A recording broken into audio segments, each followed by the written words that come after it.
Hello, hello, hello, hello, hello, hello, hello, hello. I am running late today. I am running late today, guys. I'm running late today. I'm running late today.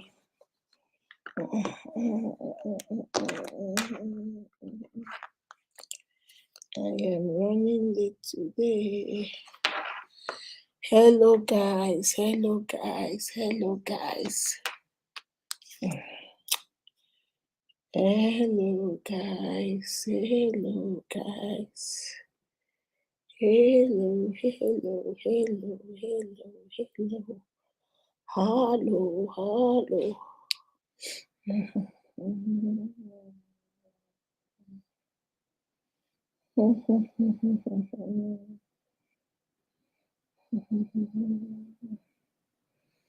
hello. Hello. Hello, guys. Hello, guys. Just give me a minute. Just give me a minute.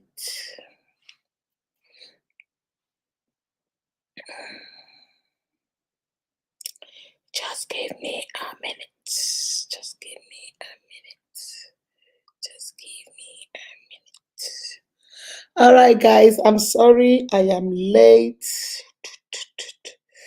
I am sorry. I am sorry.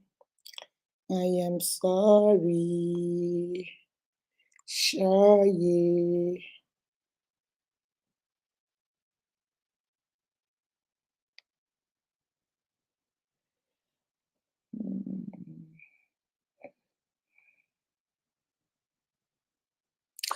All right, guys, how are we doing today?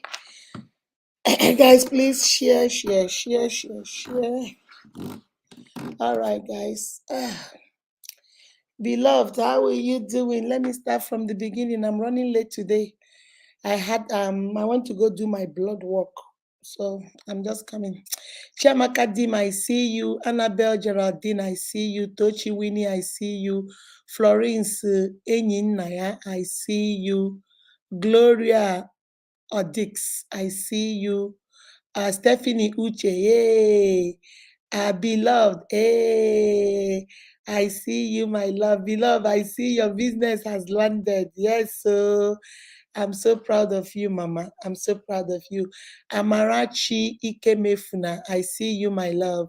Mary Matthew, I see you. Regina Chinjinkem, na God hold my own. I see you. Chioma Oswala, hey, Wanyoma, how are you? Let me see. Casey Mabel, I haven't seen you for some time. How are you doing? Stephanie Dim, I see you, my darling. I see you. Frank Shawboy, hey, hey.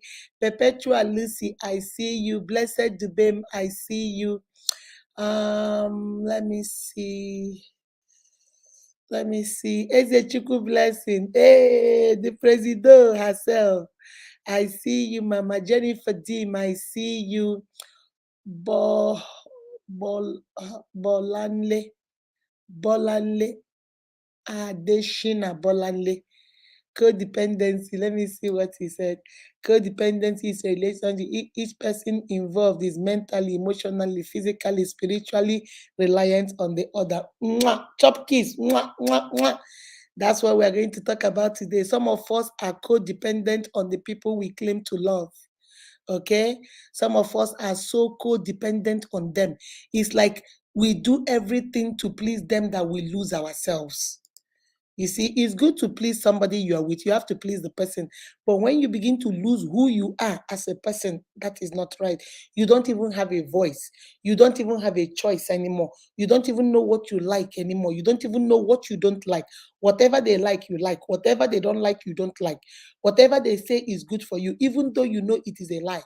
But you just live like that because you're codependent on the person. Because your mind has told you that you cannot survive without that person. There is nobody in this world you cannot survive with, okay, except Jesus. That's the only person. Chinda, beloved, they call you. He said, make you come. Oh. Let me see. Oprah.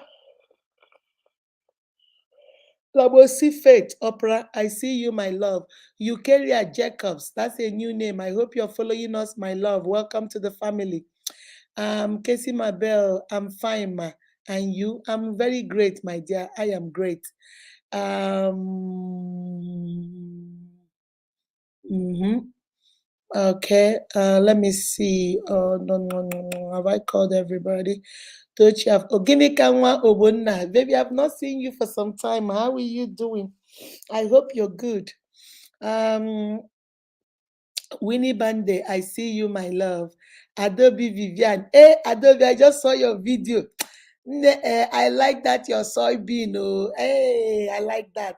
And you even have discount for our uniques. How I wish I did for Nigeria. You forgive me discount to give me some bottles of jars of soybean powder.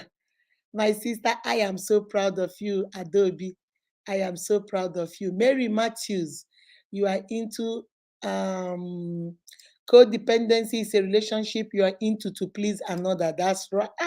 You people already know this self. Waiting, I want come talk self. Una know and where. Hey, Mr. Funky.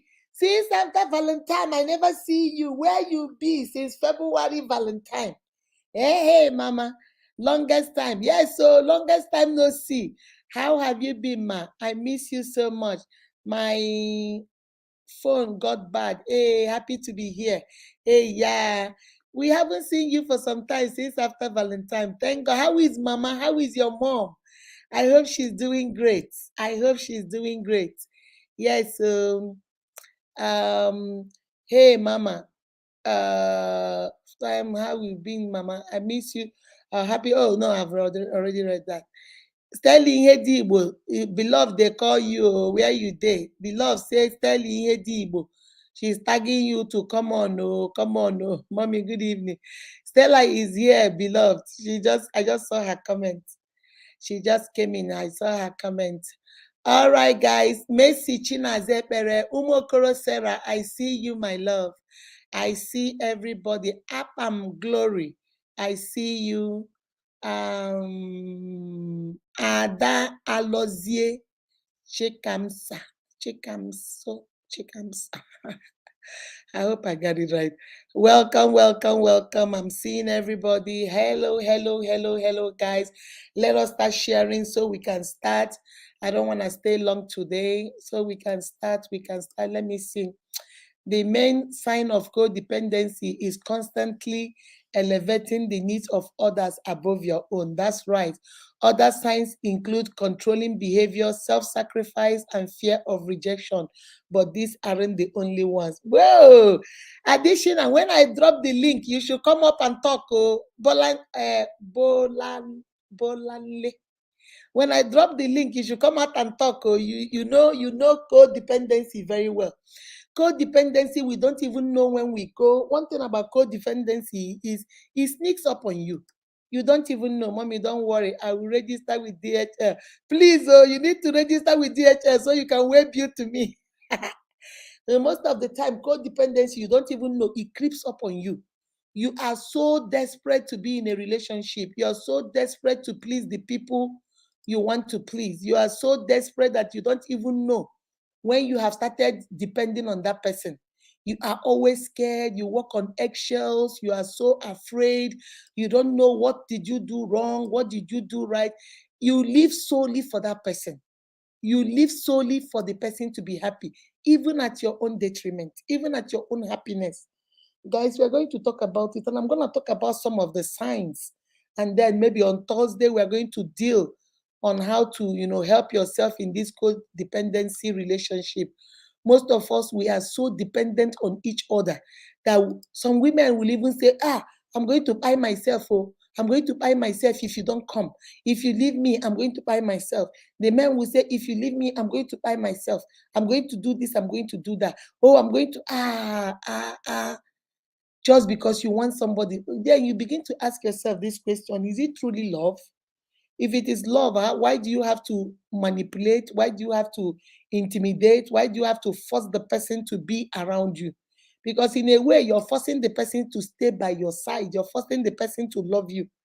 And remember, my uniques, if you haven't had anything or learned anything from me, You have to learn that you cannot force people to love you.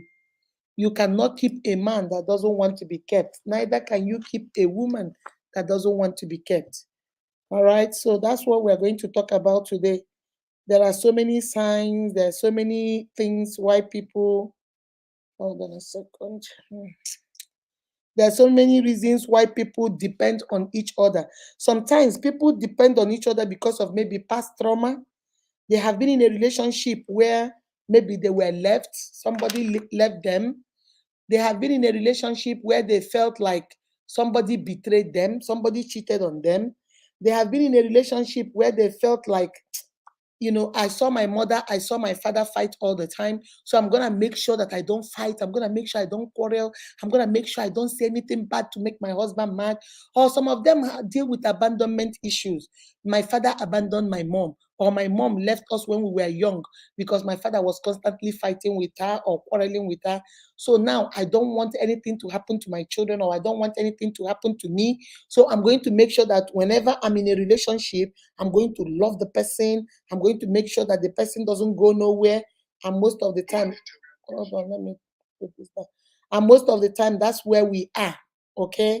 Most of the time, these are some of the reasons why some of us are codependent. We think that without relationship, nobody will value us. Without relationship, nobody will see us. Without relationship, so most of us, you jump from one relationship to other.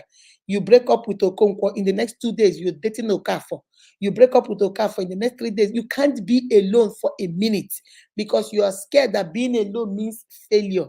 Some of us think being alone means failure. Some of us feel being single is failure. So we do anything to be booed up. We do anything. Valentine is coming, you do even the person where has been chasing you, you didn't want. All of a sudden now you want him because you want to be booed up. You want to post on Instagram. You want to post on Facebook that you also have a boo. Even your boo get a boo, a boo, a boo. Okay. I favor Anya Chebelum Ezenwosu. I see you, my darling. I see you. Comfort Equilem. I see you. Who else? Who haven't I called? Kelvin Mulanga. Kelvin, you are always here. You're one of the ones that always comes in. Zambian people normally come during game, but you, Winnie, you guys always show up for the life. Grace Ozioma Okafor, I see you, my love. I see you. Favor, okay, I've called you. Favor Anyachebeluma, I've already called you. Umokoro, I called you. Funky, love is a natural thing. Yes, so you cannot force somebody to love you. Patience, I see you, my love. Sending love to you too. Christy Obioma, my sister, how are you? Christy Obioma, gift, Unoma. I see you, my darling. I see you. I think I got Jennifer Kinsley. I see you, my darling. I see you. I see you. Okay. I see you guys. All right. Let me go to Facebook and see how many shares we have. So see whether we can start. See whether we can start. We're going to talk about codependency this week. We're going to talk about what is codependency, what are some of the signs to look out for. We are only on 171 shares, guys. Let's get it going. Let's get it. Share on your Instagram, share on your TikTok, share on Messenger, share on WhatsApp, share on your profile, share on your page. Excuse me. And then share in your groups. Let's go, let's go. So we can go, we can go, we can go. Codependency. Most people, when I talk about this, they ask me, but Mama, I don't even know. Is that not showing love? Is that not showing attention? Is that not being there for your man? Is that not being there for your woman? Yes, it is being there for your man. It's being there, but there is codependent that even though, remember the Bible say 1 plus 1 is 1. Why did the Bible not say half plus half? Half plus half actually makes 1. 1 plus 1 does not make 1. 1 plus 1 makes 2. Okay? So, but the Bible knows that God wants us to be a whole being, a whole independent being. And then you get a whole independent man. And then two of you will come together to build this perfect union. Okay? So you need to know what is your voice. Do you have a voice? We need to hear it sometimes. We need to see who you are. You can't hide under somebody's shadow and say that that is love. That's not love. Baby, go watch my video on love, lust, and obsession. Some of us are obsessed and we think is love. Some of us are lusting and then we think is love. Go watch love. I think First Corinthians 13 will tell you everything about love. Love is patient. Love is kind. Love does not boast.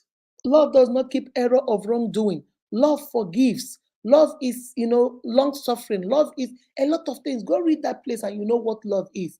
So when you are codependent on person where you don't even know where you stop and where the other person begins, that's a problem. Some of us don't know where we stopped. You don't know where this is Akudo and then this is Nelson. It's like you don't know your boundaries. You don't know where you stop. It's everything to please the other person. It's everything to be in that person's good book. Chinda, my love, I see you, baby. Zulu, I see you, my love. Zulu is another one that comes to life all the time. Anthony Uba, my brother. Hey, my darling brother, I see you. Anthony Uba, I see you. Let me see. Mm, mm.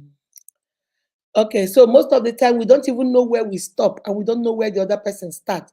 You go out of your way to please the people, even though it is at your own detriment. Do you understand? Things you know that normally you don't want to do, things you know that normally you don't believe in those things, things that does not mean you cannot compromise. No, codependency is not compromise. Compromise is okay. I do not, for example, I don't like dogs. For example, let me use it as an example. Let's say I'm not too fond of dogs, okay? But let's say your husband is too fond of dogs, and your husband will say, "Baby, let's compromise. I want a dog because I grew up with a dog. But you know what? I will take care of the dog." Or I will, you see, you grow to love that. You will grow to love this dog. I will tell you.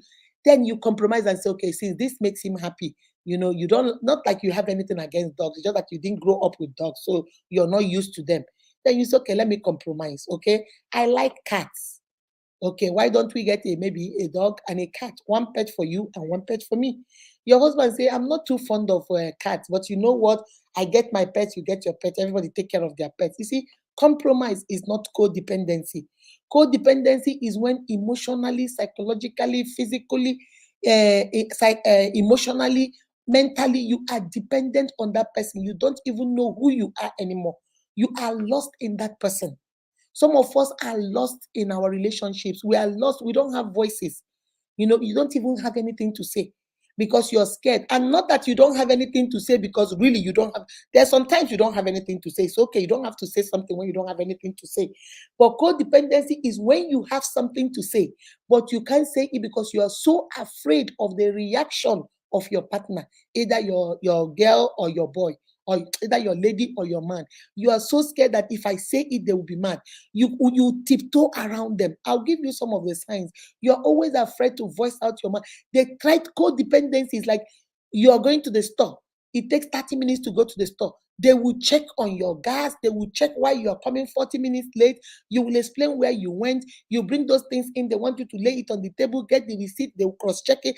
So many, they just, you are code. You can't do nothing for yourself.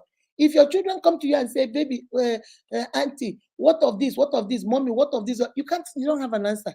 Hey, you have to wait, though. Let me ask my man. Let me ask my woman. And that does not mean you should not ask your partner for things. I just want to make it clear because some of us, codependency, we try to hide it with different words. Oh, does it mean I cannot ask my lover for something? No, that's not what it means. Because if you're in a partnership, you have to get permission. You have to get an agreement. Two cannot work together unless they agree. Codependency is when you have no choice. You are doing it under duress. You're doing it because you have no other choice. If you don't do it, they get upset. They get mad at you, and you don't want them to get mad at you. Okay? And that's the problem. All right? So most of the time we are codependent, okay? We don't know where we start and we don't know where we end. We don't have voices. I have seen some women that come to me, and then when they come to me, they tell me, "Oh, mama, my boyfriend did this, my boyfriend did that, my boyfriend." I say, "But have you spoken to him about it?" I believe in communication. Have you communicated this to him? Have you told him how you feel? Have you, hey, me, tell him how, oh no, he's going to be mad. He's going to start breaking something. He's going to start hitting the wall. Oh, no, no, no, no, no. You are worried about something, but you're so codependent on that person that you are afraid anything you say might trigger problem, might trigger wahala, might trigger an issue. You're not supposed to be scared. You're supposed to respect each other. Respect is not fear. You're not supposed to be afraid of the person you love. You're not supposed to be scared of the person you love. You're supposed to come and be respectful. Talk to them in a respectable manner. But you're not supposed to be afraid. Once you hear the horn, you start arranging things because you don't know if he comes in, is he gonna be mad about the curtain? Is he gonna be mad that the pillow is on the table? Is he gonna be mad? You see, we're going to talk about it. I'm going to take there's one definition I like, and that's the one I'm gonna take. Chima Kinsley, how are you, my love? I see you, baby. I see you. All right, let me see. Regina say respect is not fear. Mama, you are correct. Respect is not fear. You respect your husband. You respect your wife. You honor your husband. You honor your wife. That does not mean you are afraid of them. That does not mean you cannot say, baby, that thing you just did now, it wasn't right. The way you spoke to your mom was not right. This is just my opinion. You didn't, the way you spoke to your sister was not right. But it's okay. Whenever you get a chance, you can always, but you are so afraid to say it, even when your husband is wrong. You even try to encourage people to say he's right so that he doesn't get mad. I'm gonna tell you guys a story of what happened to me. Okay, the lady told me, why don't you just tell? I've told you guys this story before. Why don't you just tell your husband to agree with my husband? Because if you people go now and guys have argued with him, when you people go now, he's going to lash out at me. He's going to lash out at me, ma. I'm like, what? 279, few more, let's go. So I told you guys when I came to America newly. So we were new here. So there was another couple that were new. The lady came to America newly too. But I came before her. I came like a year because I just had only Casey. And Casey was like maybe about 6 months or 7 months. So she just came like maybe 2 or 3 months before when Casey was born. So she came like maybe I gave birth to Casey 1998. I think she came around maybe August, September 1998. So because they are new couples now, the way when newly married, when you find another newly married, you want to be friends with them. You go over, we go to the park, we walk around. We are young and in love. So we'll go to the park and we'll walk around. And then sometimes they'll come to our house and then I will do unkobi. And then I'll go, she does this thing with oka, corn. She will use oka and some stockfish and oporo and do just like unkobi, but her own is oka, oporo and oba. And no oba, she put stockfish. That thing was good. Jesus Christ, that girl can do that. She can hook it up. So I always like that, And the way sometimes you see something, you like it. But when you go home and do it yourself, maybe because you are the one that did it, it doesn't taste like the way it tastes when she does it. So whenever we want to, I say, okay, we are coming, they come to our house, we go to their house. So one Saturday like that, so we went to their house. The husband is like he does construction. These civil engineers, they build roads and stuff like that here. So when we were in their house, I don't know what we started talking about. I've told you guys this story before. So those of you that have been following me for long. And the husband told us, that that all these high-rise buildings in downtown Atlanta, all these 10, 50-story buildings you see downtown Atlanta, that they don't have foundation. My husband said, what do you mean they don't have foundation? You think they're just sitting on the floor and it hasn't fallen? He said, no, they don't have foundation, that they have a remote. That they have a remote control. That's why you can see a building here on this street. And maybe after maybe 4 years, you will see the same building on that other street because they will use remote and move it to that. My husband said that does not make any sense. He told my husband, I'm an engineer. This is what we do. My husband said, I'm not an engineer, but that does not make sense. America cannot put 15-story building on just ground and then be moving it with remote. Do you know what you're talking about? What about the electricity? What about the wiring? When you be moving it to where? This is not like a mobile home. A mobile home is like, those, what do you call them? I don't know what you guys call them in Nigeria, but we call them mobile home. You take it, You put it wherever you go. Some people carry it and is their home. When they get somewhere, they pack, they put it on the floor, they keep it on the floor. But it's normally bungalows. It's normally small houses. Nobody is going to. Husband say it's a lie. So he told my husband, no, what are you telling me? Are you questioning me? Men were talking. Me, I don't get involved in those things. I was just watching two of them.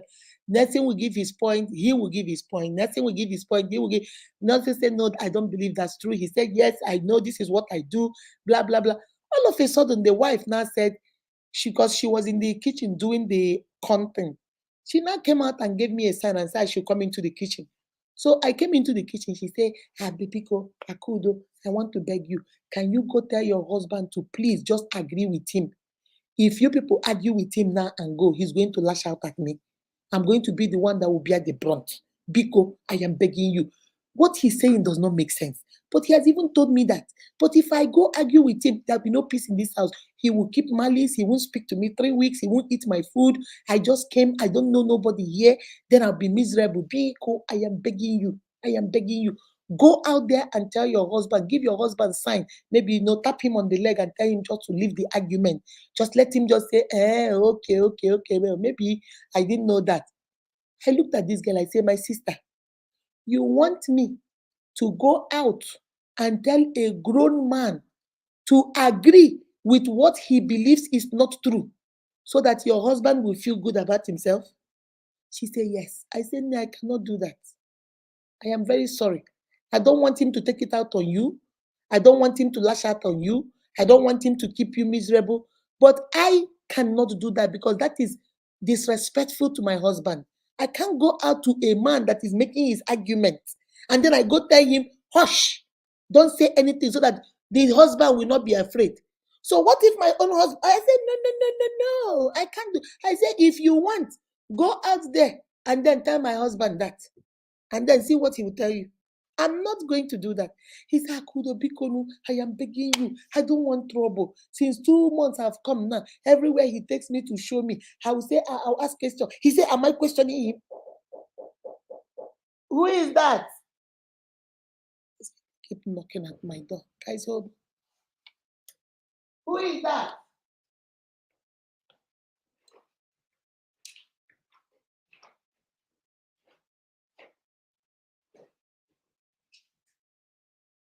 Hello? Hello?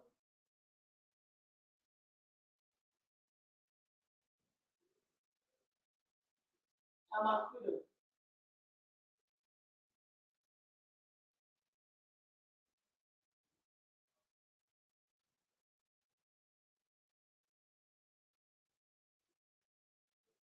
And he just went out. Can you come in the morning? Oh, man.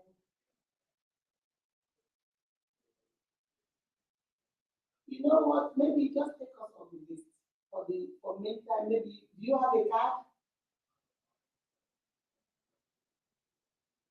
Yeah, because I'm doing something right now.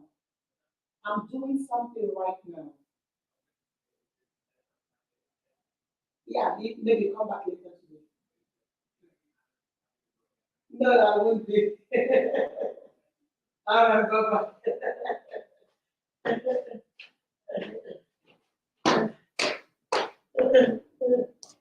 Guys, I'm sorry. These people will not let me. I'm sorry, guys. I'm sorry. Somebody was knocking on my door. All right, guys. So, I told her, I said, baby, I'm not going to do that because I'm not going to disrespect my husband just for your husband to feel good. I'm not going to go to a grown man in the middle of his argument. I'm going to just go to him and tell him, hey, Nelson, yeah, just agree with him. It's belittling my own husband. It's making him feel like he cannot have a voice. He cannot say his mind. I should go tell my husband to hush so that your husband can feel good and feed his ego. I said, no, I can't. I don't get involved. I don't get involved in when men are talking. It's their men. I don't, unless there's something I want to contribute. I don't know about. I just came to America too. I don't know whether those buildings move. I don't know whether it doesn't move. So I was looking at two of them, guinea anyanya, because na them day here before us. So I don't know. It's like, oh my God, what am I going to do? She's okay. Let's get the food and go distract them. So she now came out with the food. gave my husband, gave her husband, gave me I took my own plate from the kitchen. So she took her own, we sat down. The husband was still ranting. What? I am telling you, this is what I was doing. I have done this all over America. I have built this. My husband said, I'm not doubting what you have built, but I'm telling you, it is not possible. America cannot be moving 20-story building from one end with a remote. It is a lie. I'm not an engineer, but I don't believe that. You know what? My husband and I say, you know what? Let's not argue about this. Let us just enjoy this good food that your wife cooked. So we all started eating. Do you know this man shut down? He didn't say another word all through we were there. You will know he is mad. So even when I wanted to tease him, I was like, hey, my brother, you they enjoy you. Look at what your wife they do. I go move into this house. You know the way I am. I was just trying to, start up to see whether he will loosen up. He was like, I know he was mad. So after some time, he wasn't saying anything. The wife was scared to say anything. Even when I asked her question like, why is it that when I do my own, it doesn't taste like your own? You're hiding a secret. You're not telling me. There's something you put in your own you don't want to tell me. Is it a family secret? I was just trying to crack up jokes so we can all relax. Then my husband started asking him question about one guy from his village my husband went to school with. And the way he was answering my husband like in monosyllables. No, I don't know where he is. Okay. So my husband, you know the way men, and my husband was like, you know what? It's time for us to go. So we ate and then we finished eating and we left. And until that was the last time we went to their house. Gradually, that relationship wasn't that strong anymore. Now they will call them and tell them hey, we are in the neighborhood. We went to the park around their house. Can we come? The husband will tell us that they are not home. Or he will say, oh, he's not home. They are kind of busy right now. Or they are doing something. Can we do it another time? Men, those of you that are my unique men, it takes a lot of time for a man to turn you off and this person doesn't want you. So when we have done it 2-3 times, my husband say, no, I don't think he wants me back in his house. So I'm not going to ask him anymore. Codependency. When I talked about this topic, I remember that girl. Codependency. She is so dependent on that man that she is even scared to say what she knows. She's even scared to explain what she knows. She knows a lot of things, but she can't even say it. When she was in school, the same thing. When she started going to school, the same thing. She's in the medical field. You are here telling your husband what you know about this, and your husband is telling you, no, it's not true. That's not what Google said. And she will say, oh, maybe I got it wrong. How did you get it wrong? You are in school learning this. This is what you do. But because he doesn't want to make it, because anytime, according to her, you argue with him, he gets upset. And when he gets upset, he takes it out on her. So you see, self-preservation. She's trying to preserve her own self. So in a way, we might say, oh, why is she doing that? But codependency. Since she's already in there, this is the only way she thinks she can survive. And that's codependency. All right, guys, I think we made it 316. Let's go. Hello to all my uniques out there. This is your favorite girl, Akudo. Welcome to today's live. Today, we are going to talk about codependency. To all my old subscribers, Ndem Jibiri, Agadaba Churuzos, welcome.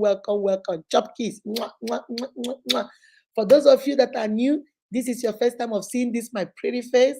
You just came into the right spot. Unique Akudo TV, we are a center of empowerment. We do it all here. We do spiritual, physical, mentally, emotional, and psychological empowerment. We let you understand and discover the you that makes you unique and the S that makes you special. We let you understand that you and only you, there is nobody in this world that is like you. We make you understand that God does not create junk, and you are beautifully, wonderfully, fearfully, and awesomely made by God. That is why you are unique. All right. We go live on Tuesdays, Thursdays, and Saturdays for relationship, marriage, self-empowerment, like we're doing today.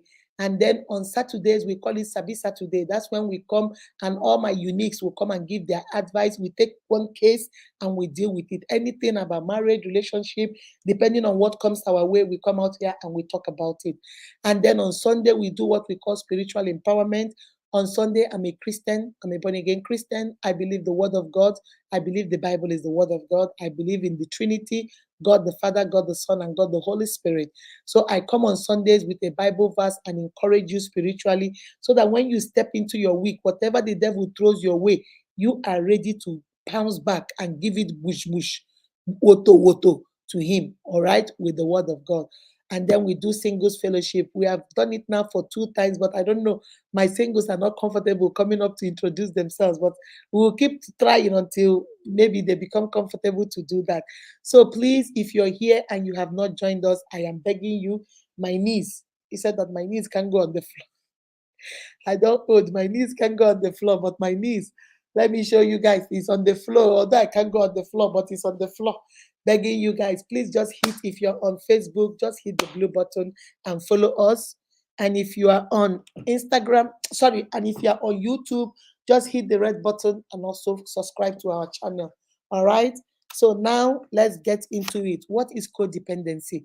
Like I've been saying since, codependency, the easiest explanation is a mental, an emotional, and a psychological, even physical dependent on a partner where it is now detrimental to your own self. This is when you depend on another person so much, not like you are an invalid, not like you are sick, not like, no, I'm not talking about if I'm a blind person and I need something, a codependent, I depend on the nurse to come and walk me around. I depend on my stick, or I depend on somebody to help me push my wheelchair. I depend on family to take care of me. It's codependency, but that's not what we're talking about. We're talking about codependency when it comes to relationship, when you feel like there is nobody in this world except that person. You are willing to go 10 miles for that person, and that person is not even willing to take a step for you. You are willing to break your back for them, and they are not even willing to break a toothpick for you. Most of us give the reason, hey, but it's love. If you love somebody, you sacrifice. Yes, love is sacrifice, but it goes both ways. You sacrifice for him, and he sacrificed for you. When you are the only person doing it, Rita Cherise, where have you been, my love?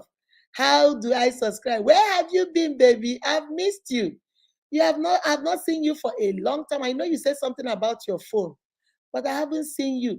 Gift Tochi, how are you? Welcome, welcome, welcome. I want to see those I haven't called.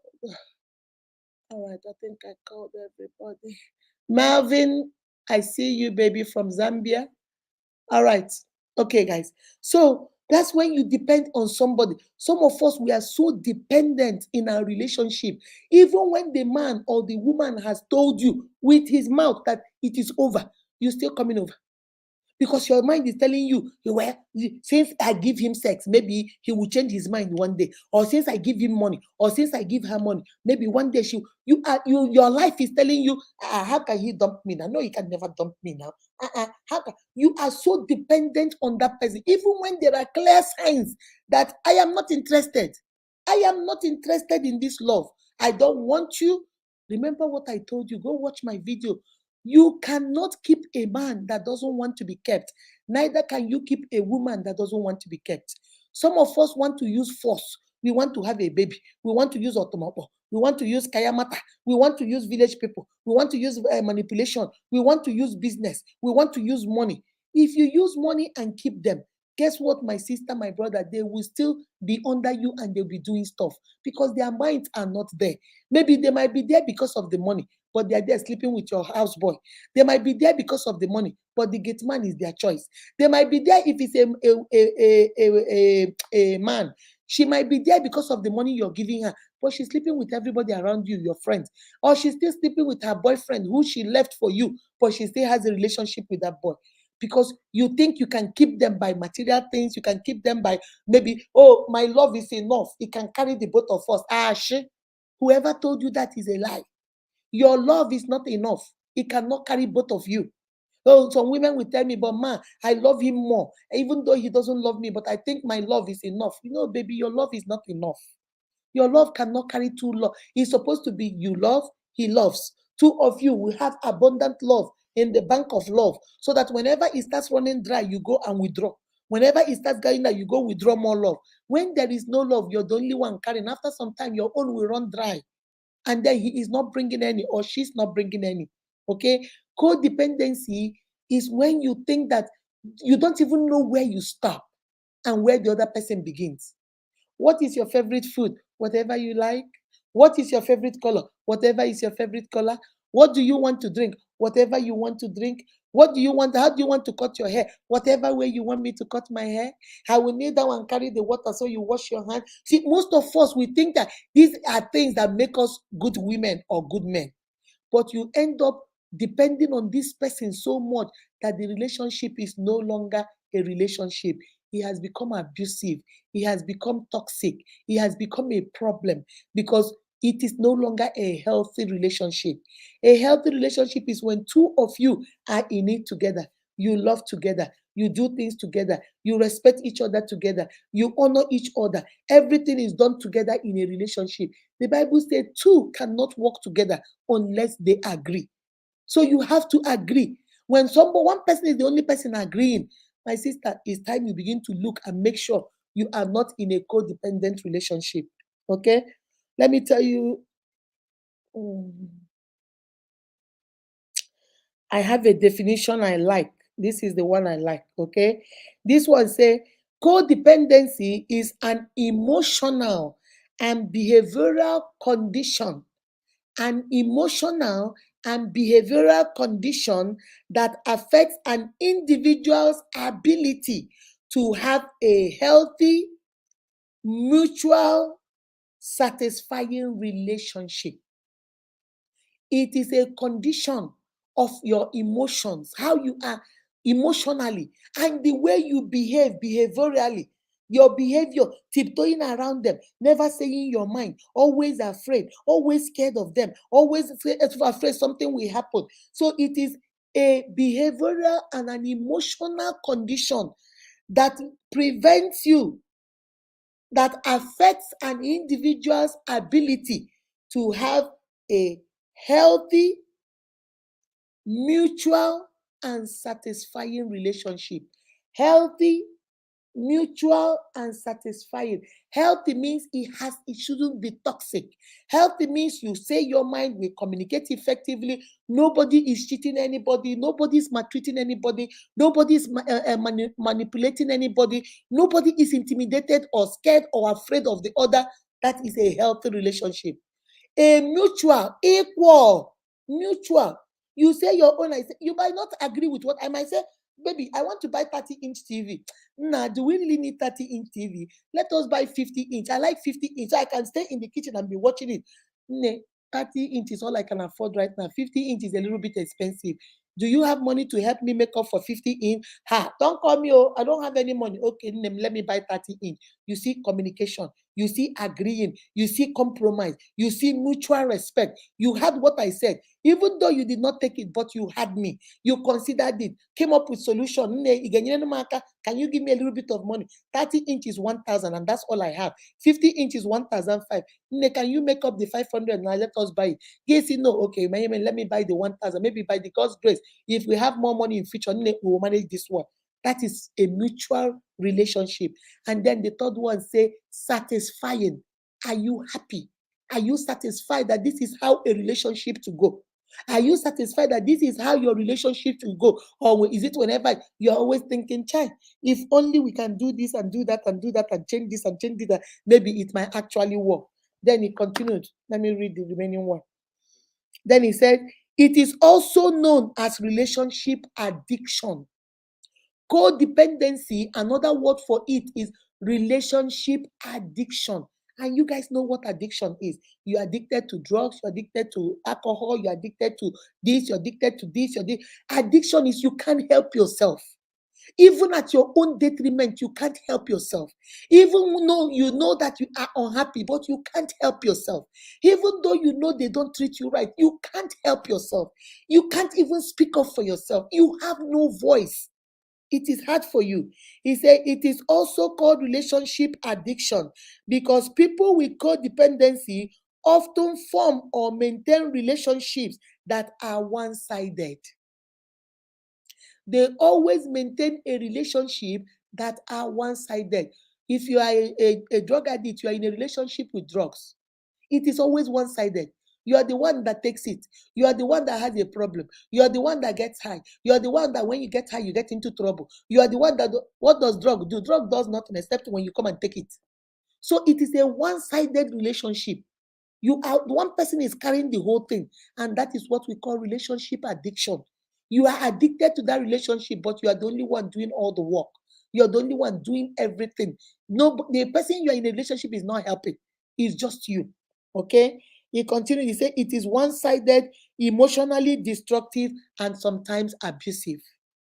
Emotionally destructive and sometimes abusive. It takes a toll on you because you are always dancing around to please people. You are always dancing around to please people around you. You are always dancing around to make sure that they are happy. If the man says, "Oh, I want to bring a girl into this relationship," you don't want a threesome, but he said that's what he wants, and you're very afraid. You don't want to say nothing because you don't want to get him angry. You say, "Bring." He say he wants to bring the cat. You say, "Bring." He say he wants to bring cat. You say, "Bring." He say he wants to bring electricity. You say, "Bring." He say, "You know what? Today I want you to lay down on the floor today because I'm taking somebody into the bedroom." You say it is okay as long as you're happy, my Lord.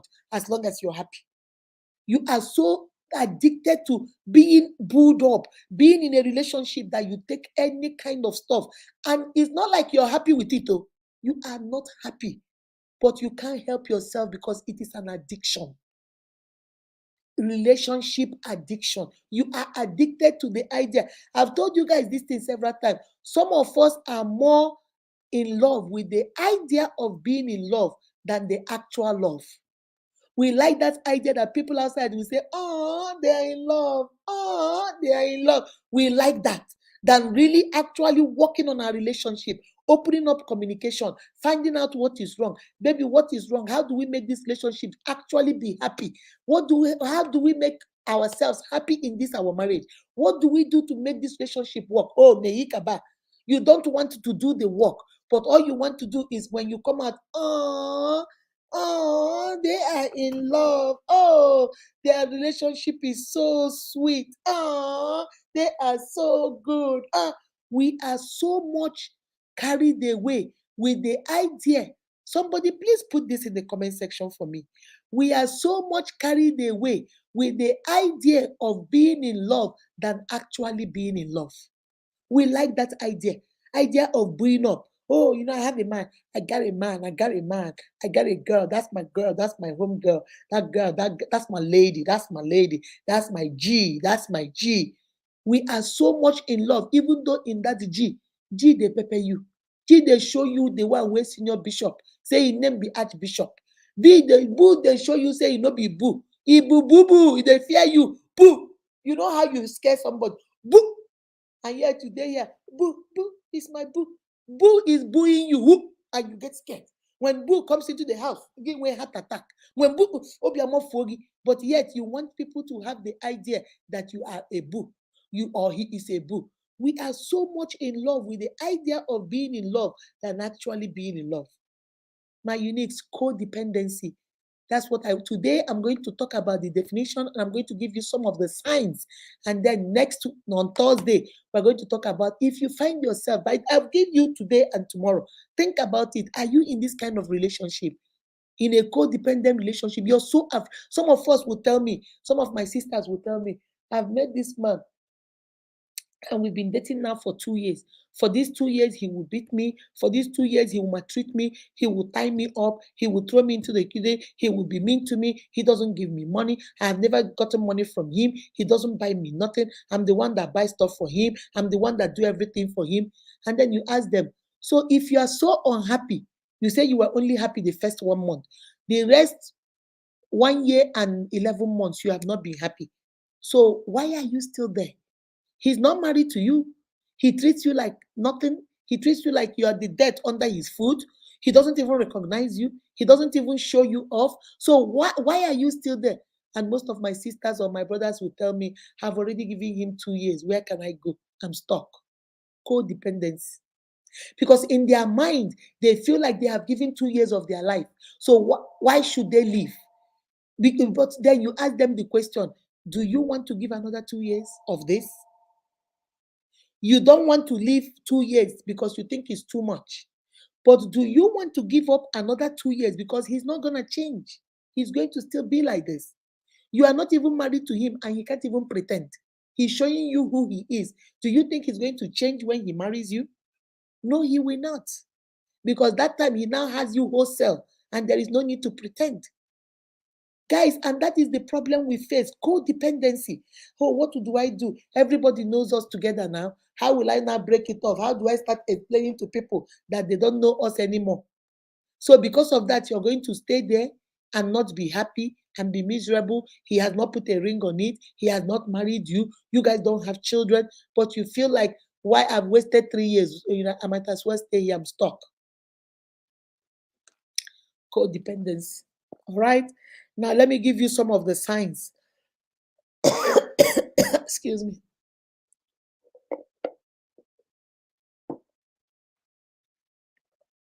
Some of the signs, because some people will tell me, but Mama, how do I know? How do I know? I don't even know whether I'm in a codependent relationship, because I know, things have not been working out for us. I have never been happy, especially the last 2 years. I've not been happy. But what can I do? I'm already here. Who told you you're already here? Is he your husband? Has he paid your dowry? Is he your spouse? At least you say, okay, let us get family involved too. Because sometimes when family step in, or friends, or counseling, or what, they can begin to change certain things around.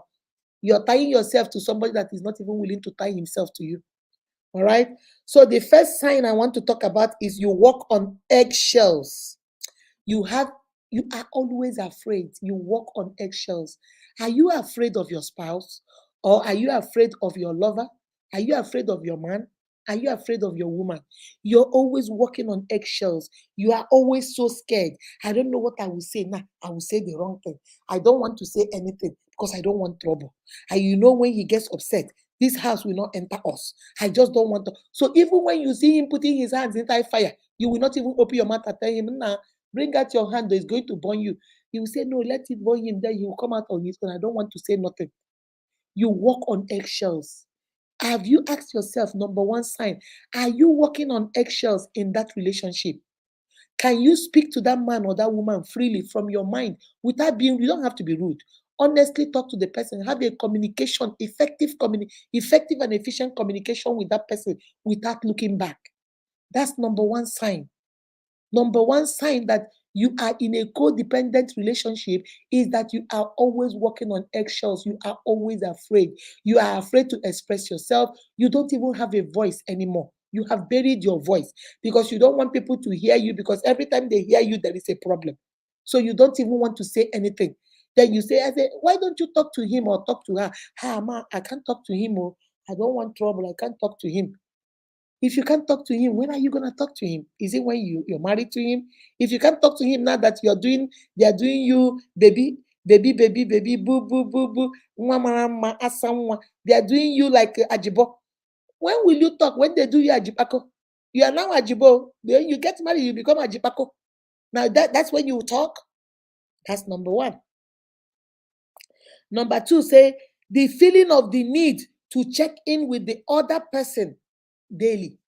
You always have to seek for permission. Number two, everything, you cannot go to work without seeking for permission. If you get to work, you have to announce you have gotten to work. During your lunch break, you have to announce you are on lunch break. You have to take permission. Oh, you call, hey, my friends want to go to Chick-fil-A. I want to go with them. Is it okay for me to go? Control. You always take permission for something. You can't do anything by yourself. And this permission is you take it daily, because they are controlling. These kind of men or women are very controlling. Remember, this love is one-sided. You are the one carrying the relationship. So they themselves think that how gini agada bachirozo. They think how akwa akuru anana webe yana touching gum. That's what they think. Hana bahebe hana touching gum. So they think you need them because they know you are codependent on them. So they get it in their head that you need me. After all, this relationship, now you they carry am. If I no call, you go call. If I no bring money, you go bring money. If I no wash, you go wash. If I no charge, you can charge. Everything I know do, you go do. So they already know in their head that they are the one running the show. You must do everything to please them. Now they take advantage of it. Now they ask you to ask for permission. Before you go with your friends, you have to ask for permission. Before you go to the store, you call them and say, honey, we don't have any salt. I came to your house to cook for you, but there is no salt. Can I run to the store and go buy salt? He said, no, no, no, you're not going to let me buy it on my way. Come. Or you say, yeah, go. You can't just say, oh my God, there's no salt. Let me run to the store. And then if he calls you, baby, where are you? Oh, I went to the store to go get. Oh, no, you can never do that because that is a no-no. That's a problem. Number two sign that you're in a codependent relationship is you always seek for permission from the person that thinks that he is the lord of the house, the lord of the manor, or the lady of the manor. From the man or the woman that thinks like you are codependent on me. You need me. I don't need you. You need me. So if I say take permission, you must take permission because you know the consequences. Every action has consequences. If you go anywhere without taking permission from me, you are afraid I'm going to cut this relationship. And that is what I know you are afraid of. Do you understand the manipulation? I know you are afraid to lose me. I know you think I'm very important in your life. I know you want to show off to your friends that you're dating me. I know you like to show off on Facebook that you're dating me. I know you like to brag about how I am the person you're dating. So I know you are dependent on me. I know I can do anything and get away with it. That's why you must take permission from me. If you don't take permission from me,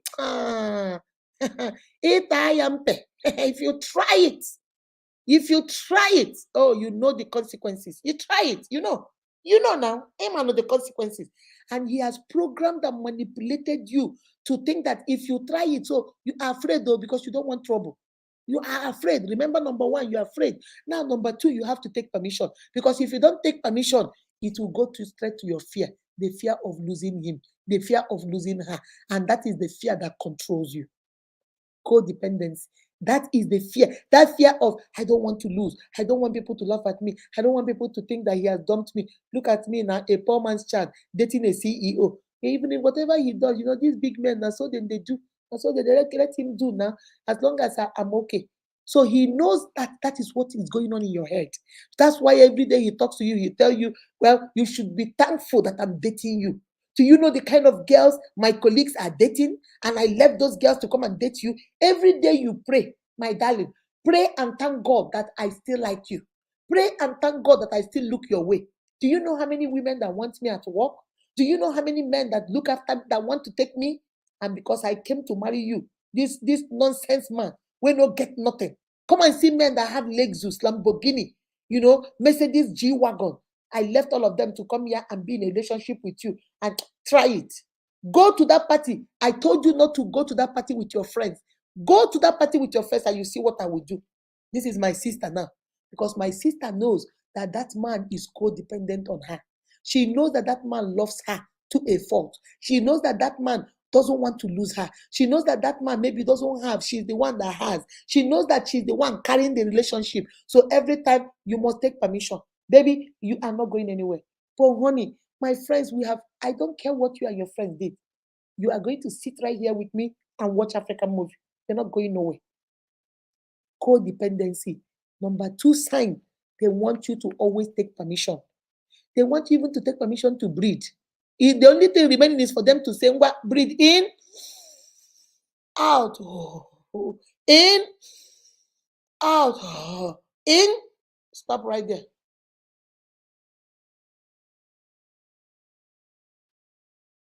Out. They command and they command you. That's number two. They always want you to take permission daily for your daily tasks that you do every day. Run to the store, go change tire, go do your hair, go do they want you to take permission because it's all about control. They know you depend on them. They know your existence does not exist. Your existence is wrapped up in their own existence. So they think they can manipulate, intimidate, use, and abuse that privilege that you are the one that gave it to them. Okay? Number three, say you are always apologizing. The one you do, the one where you know do, the one your village people did, the one your cat in your house did, the one his dog did, the one his grandmother did, everything is, honey, I'm sorry. Baby, I'm sorry. Pico, it's okay. I apologize on their behalf. I was coming in yesterday and this our neighbor just parked his car in front of our house. Why would the neighbor park in front of my house? That is not even his house. Honey, it's okay. Don't worry, it's okay. Don't be angry. Let me go tell him to move. That you are even apologizing on behalf of the neighbor. Because what are you takes you back to number one, afraid. You are scared. Because once he gets angry, he gets riled up, he gets, rowdy. Who does he take it out on? You. So you do everything to make sure he does not get to that. He will come back from work and say, my boss got me. Oh, I am so mad with my boss. How dare my boss? How dare my boss do this to me? How dare my boss do this to me? I am so upset with my boss. Hey, baby, that's your boss, Okwana. Why would he make you this angry? I am so sorry. Maybe I'm sorry on behalf of your boss. They don't even know how important you are at that job. Child, don't worry. I am sorry. That doesn't mean you should not encourage your husband. That's not what I'm saying. But you are apologizing on behalf of a boss. You don't even know what your husband did. You don't even know what he did. You don't even know what the boss did. But you are apologizing because you don't want to wahala. You are apologizing because you are codependent on him. When he gets angry, he takes it out on you. When he gets happy, you are happy. When he's sad, you are sad. Right? Because you are dependent on him. Because you are afraid to lose him. Because you don't know who you are anymore. You are lost in his being or her being. You don't know where you begin and you don't know where you end. So you just depend on him and whatever he says. My unique, that is number 3. You apologize for things cockroach will run across your house. Husband say, is that cockroach? Oh my goodness. Hold on a second, guys. That's my daughter. Hello? Hey, Mama, are you with somebody? I was gonna say the thing on the email you sent me said that it's already gonna take it from your card on the 10th, $300. No, I don't want. I want to pay it in full. Let me call you. I'm on live. Let me finish, baby. I'll call you. Okay, bye. Bye. So he said, sorry, guys, that's my daughter. So he said, no, that is it. Cockroach, you say, hey, this cockroach will get me in trouble. And I've been cleaning this house all day. I make sure I even put to everywhere to make sure there is nothing. Baby, did the cockroach bite you? Did the cockroach touch you? Hey, this cockroach will land me in trouble. Oh. Cockroach, where are you? Hey, Chineke, me, honey, I'm so sorry. Why would this cockroach do this to you now? You're apologizing on behalf of cockroach. You are apologizing on behalf of cockroach because you are scared. You are apologizing on behalf of cockroach because you don't want him to be angry. You're tiptoeing around his feelings because his feelings affect your feeling. You don't have feelings of your own anymore. You don't have feelings of your own anymore. And that does not mean you will not say, look at cockroach. If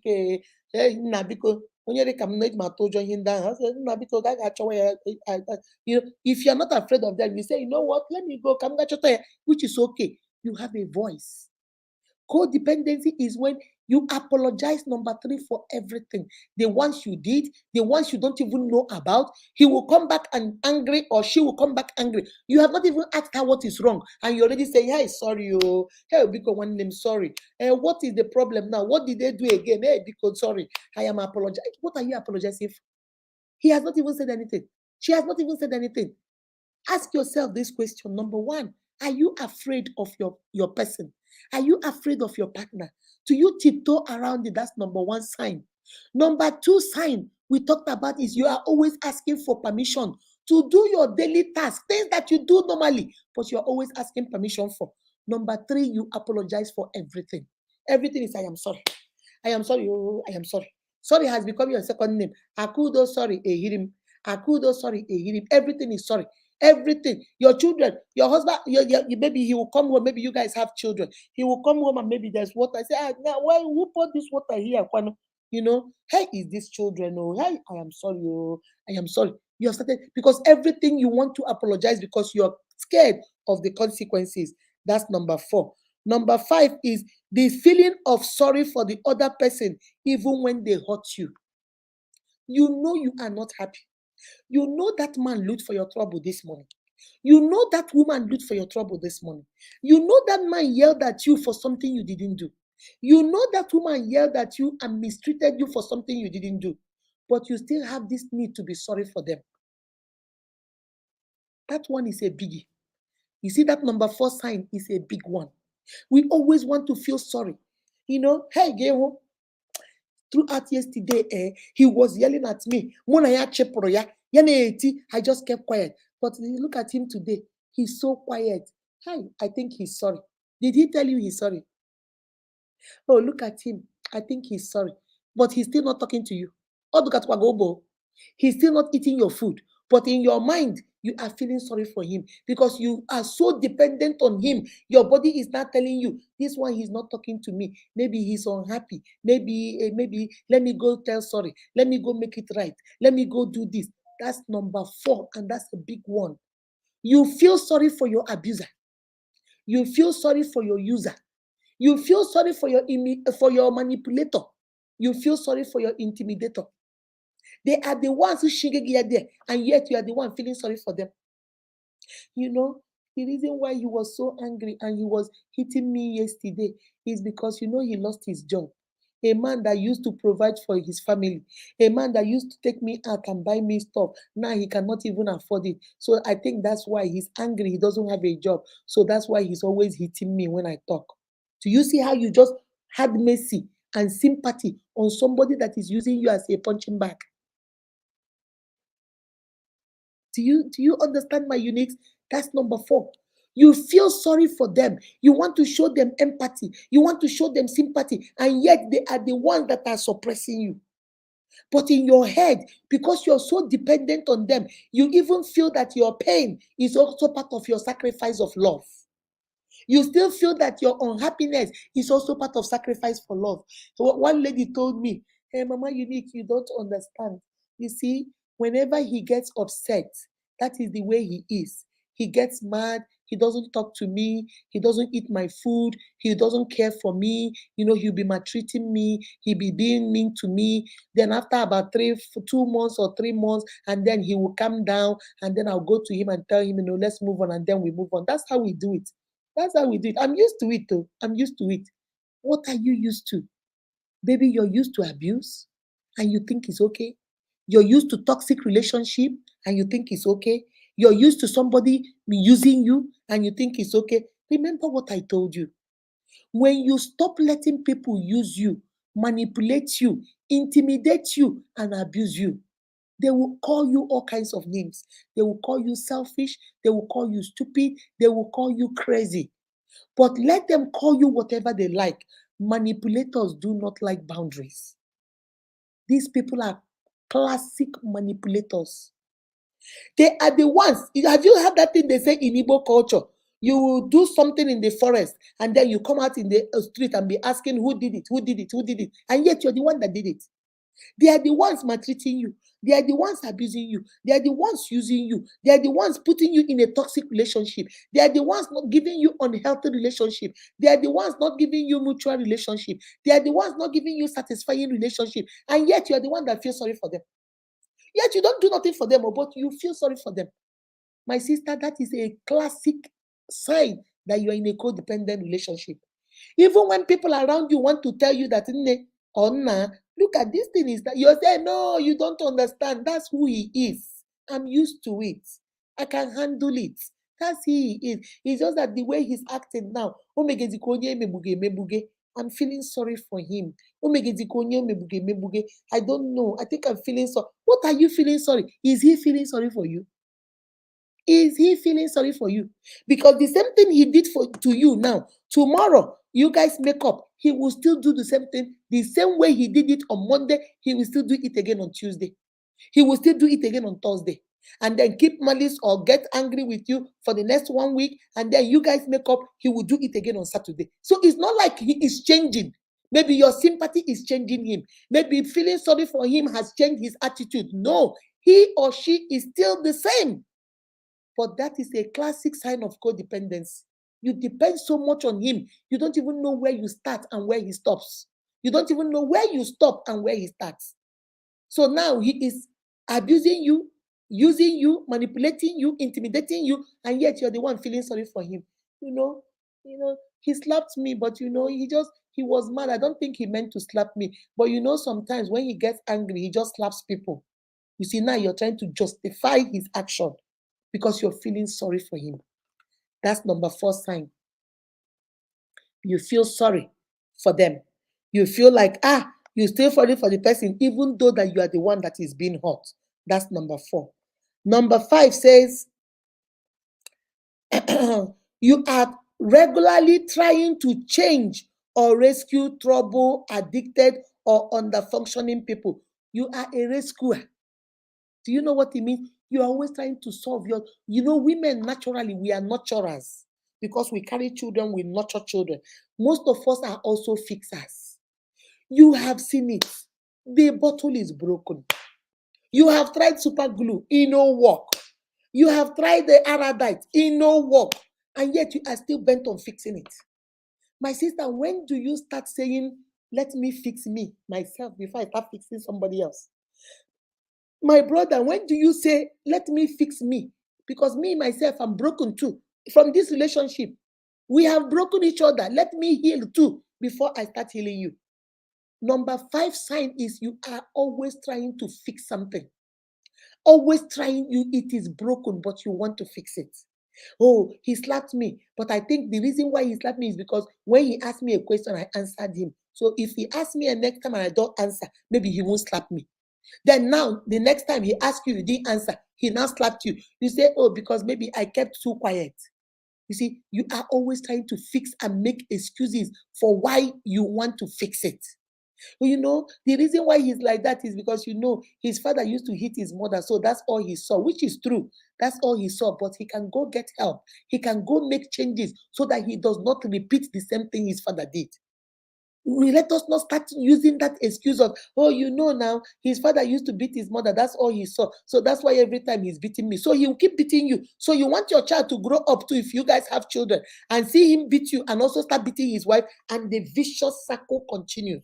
It doesn't end because you have excused it, because you're trying to fix it. So your child is going to get up to and tell people, oh, the reason why I'm hitting you too is because my mother and my father was hitting him too. Codependency. Number 5, you are a fixer. You want to fix every situation because your mind is telling you there is something you will do that can change him. Baby, you can't change nobody unless he or she decides to change. Unless he or she decides to say, this behavior is not enough. I cannot keep beating somebody that I love. I cannot keep hitting this girl that I love. You know what? I'm going to go get help. I'm going to go through counseling. I'm going to go through therapy. I'm going to go to whatever. If it's to my pastor, I need help because this girl deserves better. And when they start thinking like that, then there is a breakthrough. But when they think that they don't need to change, you are the one that need to change. You are the one that have the problem. And yet you are over here trying to fix and change him. Number 5, say when you are constantly trying to change the situation instead of changing the behavior. You are trying, okay, maybe he came into let us rearrange the chairs. I will move the dining to this area, move the living room. Maybe he'll be happy. I will change the bed sheet. Maybe he'll be happy. I will do the. You are always trying to fix something, but you are not dealing with the symptoms. When you are sick and you have malaria and you just go take medication without dealing with the symptoms of the malaria will come back. You have to deal with the symptoms, and the symptoms is with your partner, whether the woman or the man. What is the problem? If we are going to fix it, we are going to fix us. We're going to fix us from in out. We're not going to fix the situation. Some of us think that by coming to social media and posting video where we are happy, you have fixed it. Oh, well, some of us think he has not spoken to you. He has given you blue eye and blue hair, but you put makeup to cover it, you have fixed it. Or you put a very big sunshade on your eyes, or you tell lies, oh, I bumped into the wall, I bumped into this, you have fixed it. Baby, you have not fixed anything.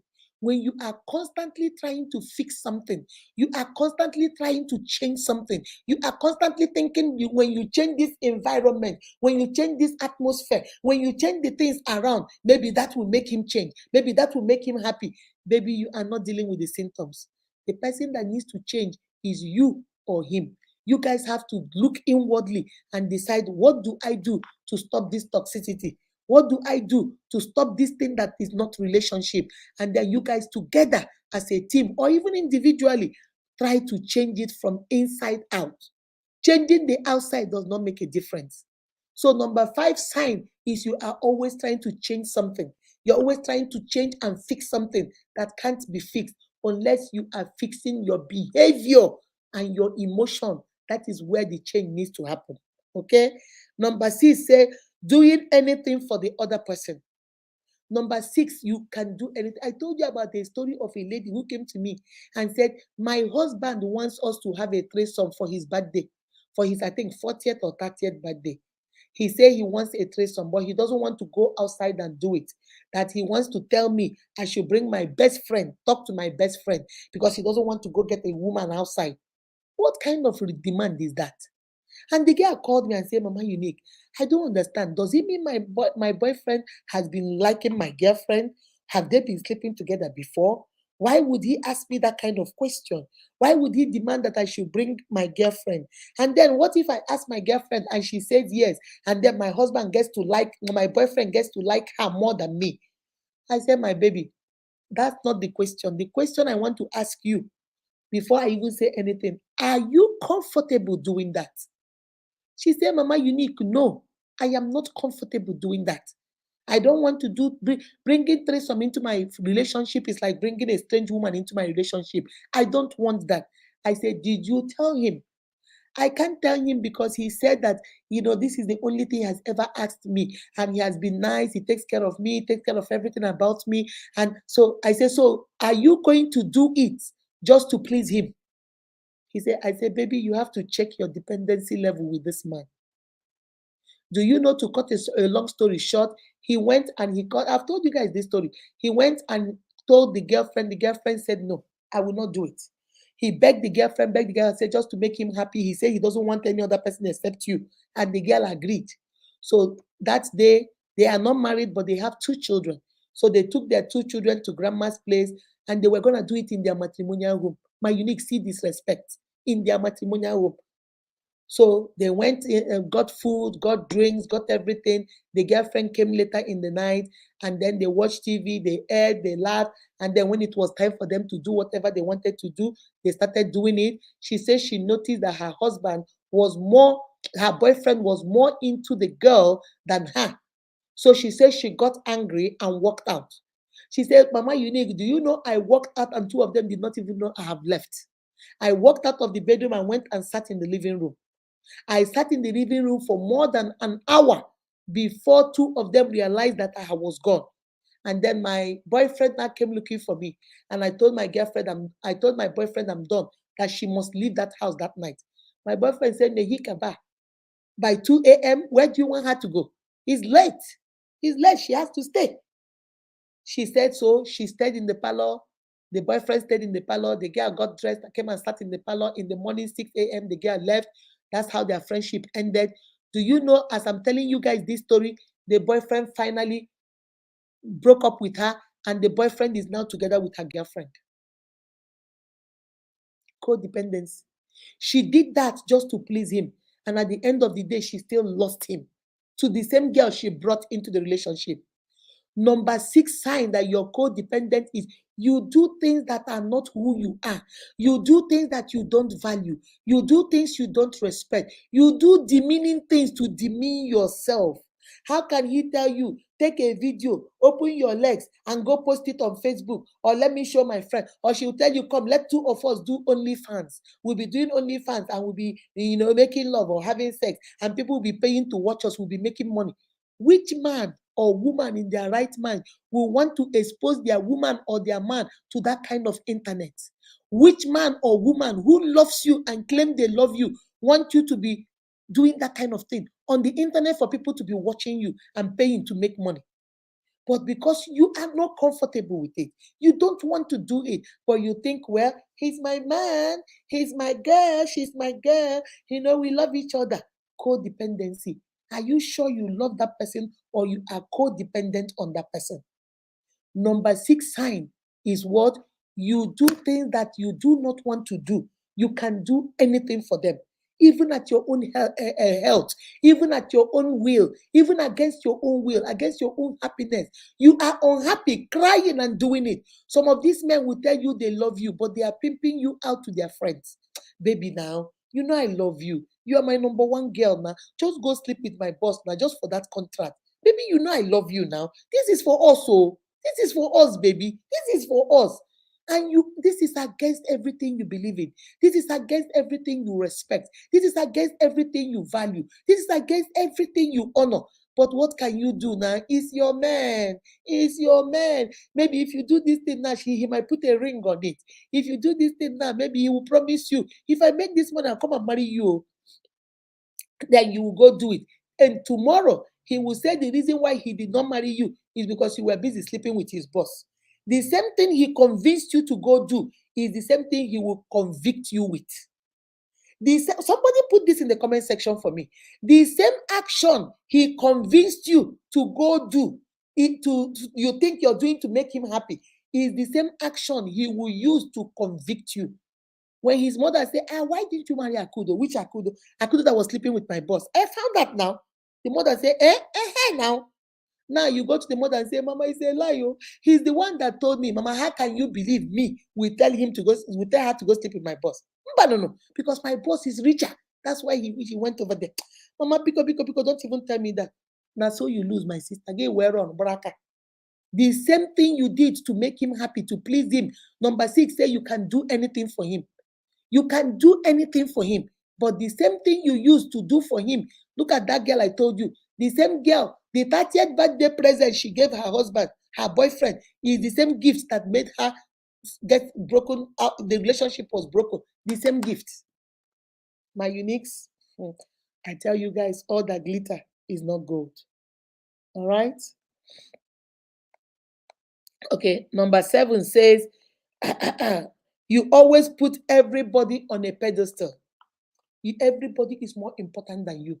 He is more important than you. He said this is more important than you. His job is more important than your job. His car is more important than your car. Hey, go park your car inside the garage. Let me park my own outside. This is my Lagra car. Even though your car is better than his car, you like always to belittle yourself and elevate him. When in the right sense of it, you are there to encourage each other and elevate each other and support each other and encourage each other.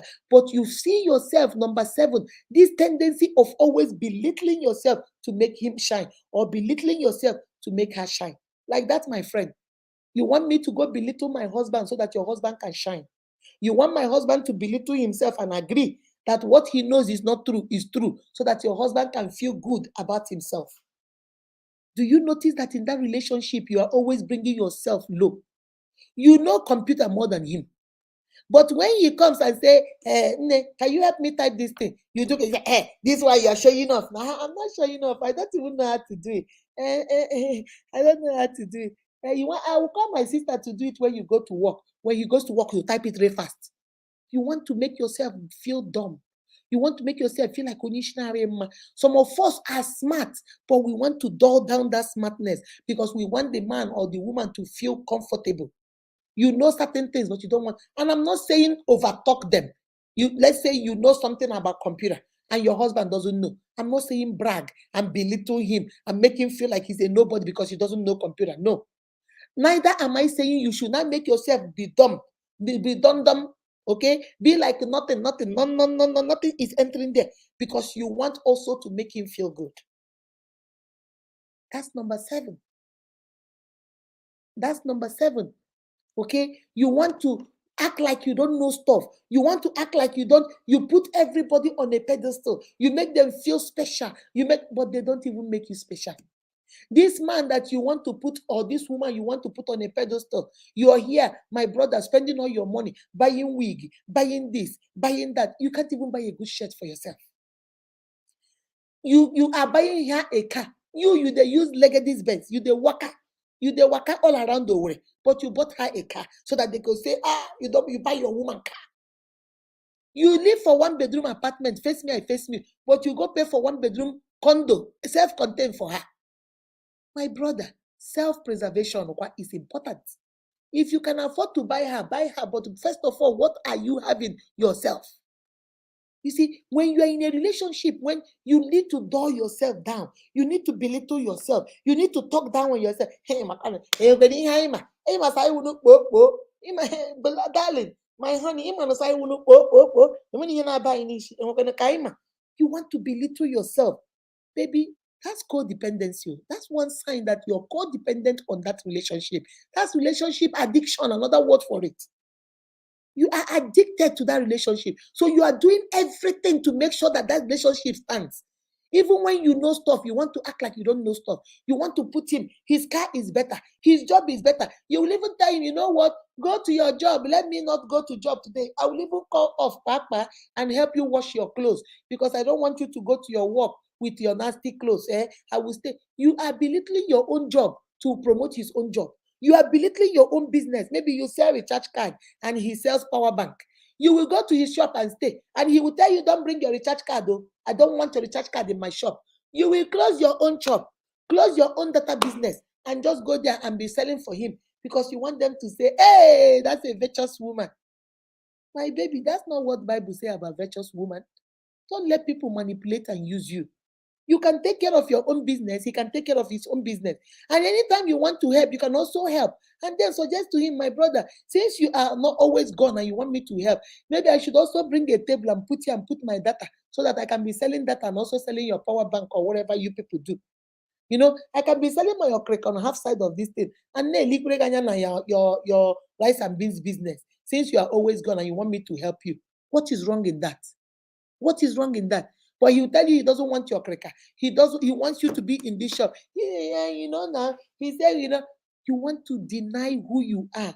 You want to suppress who you are. You want to belittle who you are. Some of us want to make ourselves look like Aisha Adihayema, like we don't know anything.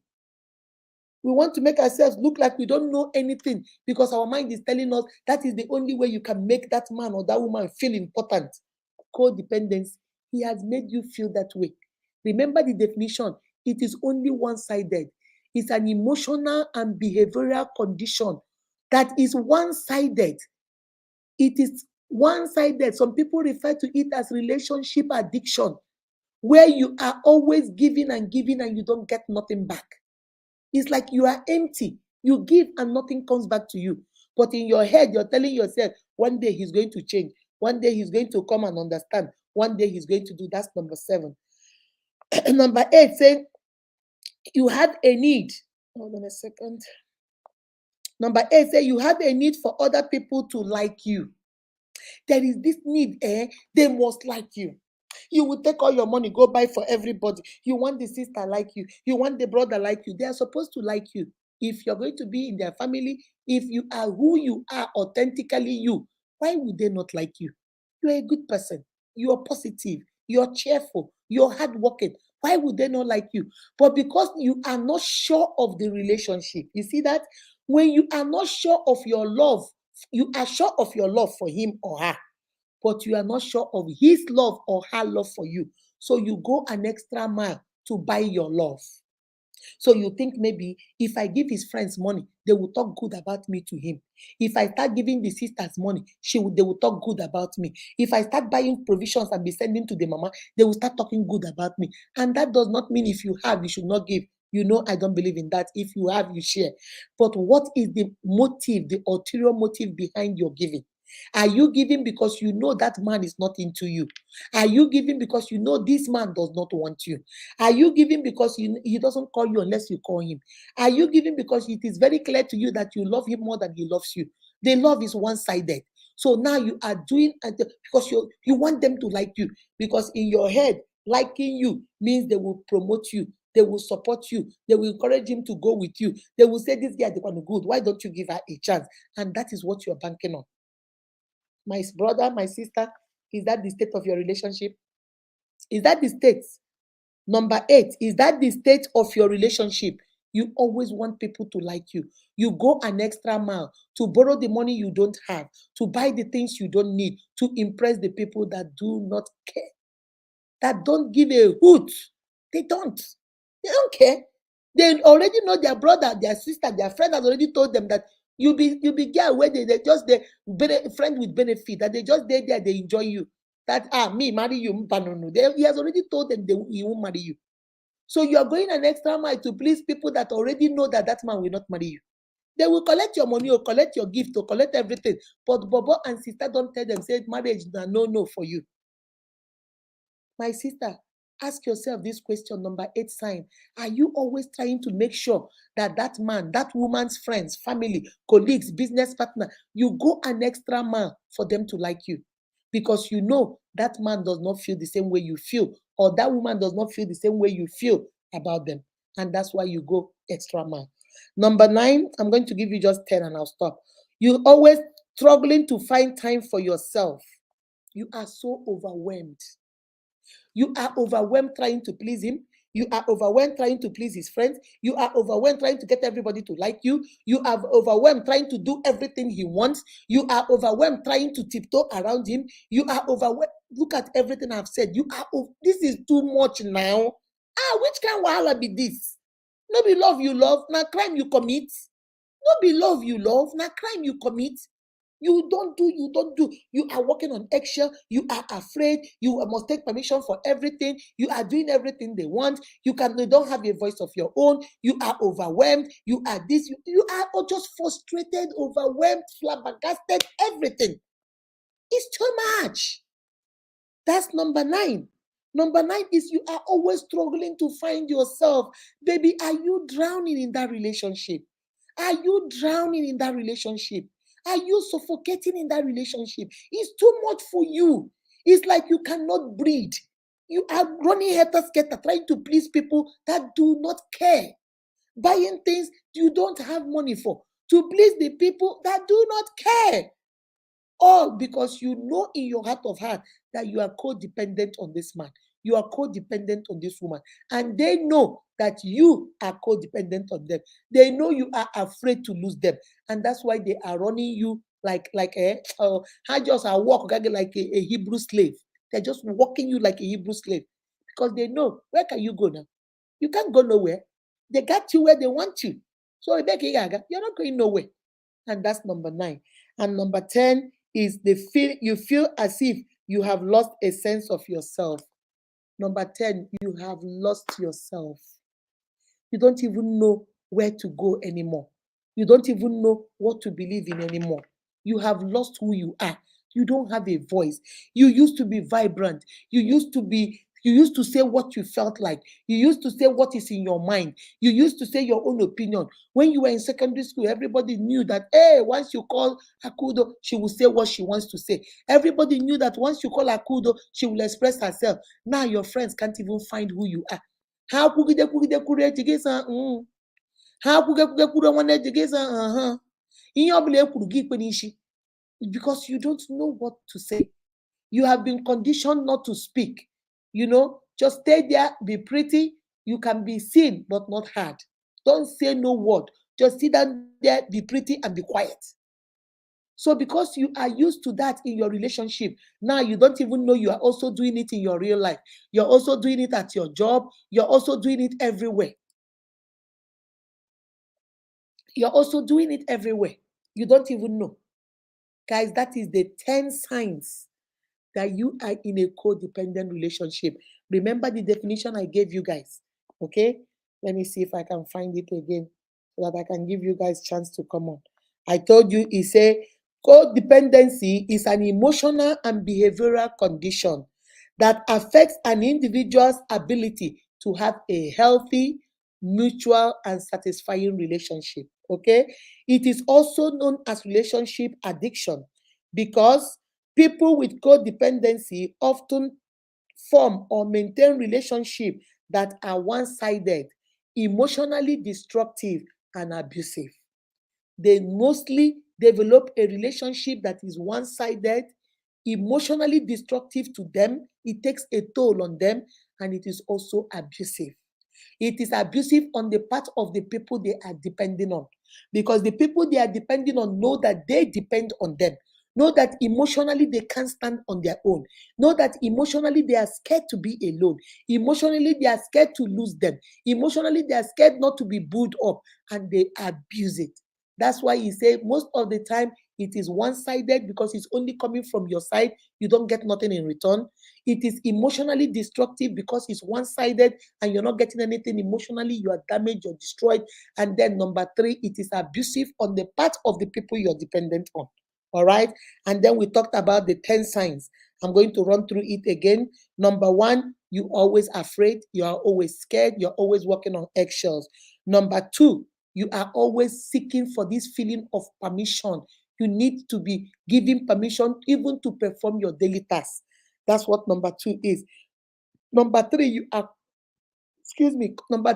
constantly apologizing. Apologizing for what the cockroach did, what the cat did, what the TV did, even what your cable people did. Oh, cable is out. Baby, cable is out. Hey, please, oh, sorry, oh, I don't know why the cable will be out now. Now, sorry, oh. What are you sorry? You are not cable people. You didn't do nothing. Just like he was there, she was there. The cable was cut. Maybe you didn't make a payment. What are you apologizing for? You apologize for everything. That's number 3 sign. Number 4 sign, you always feel sorry for the same person that is abusing you. You always feel sorry for the same person that is hurting you. You are always feeling and making excuses. Hey, when he gets angry, he punches the wall. At least this time he did not even punch me. He just punched the wall. You see, you're making excuses and settling for nonsense. Number 5 says you are trying to be a fixer.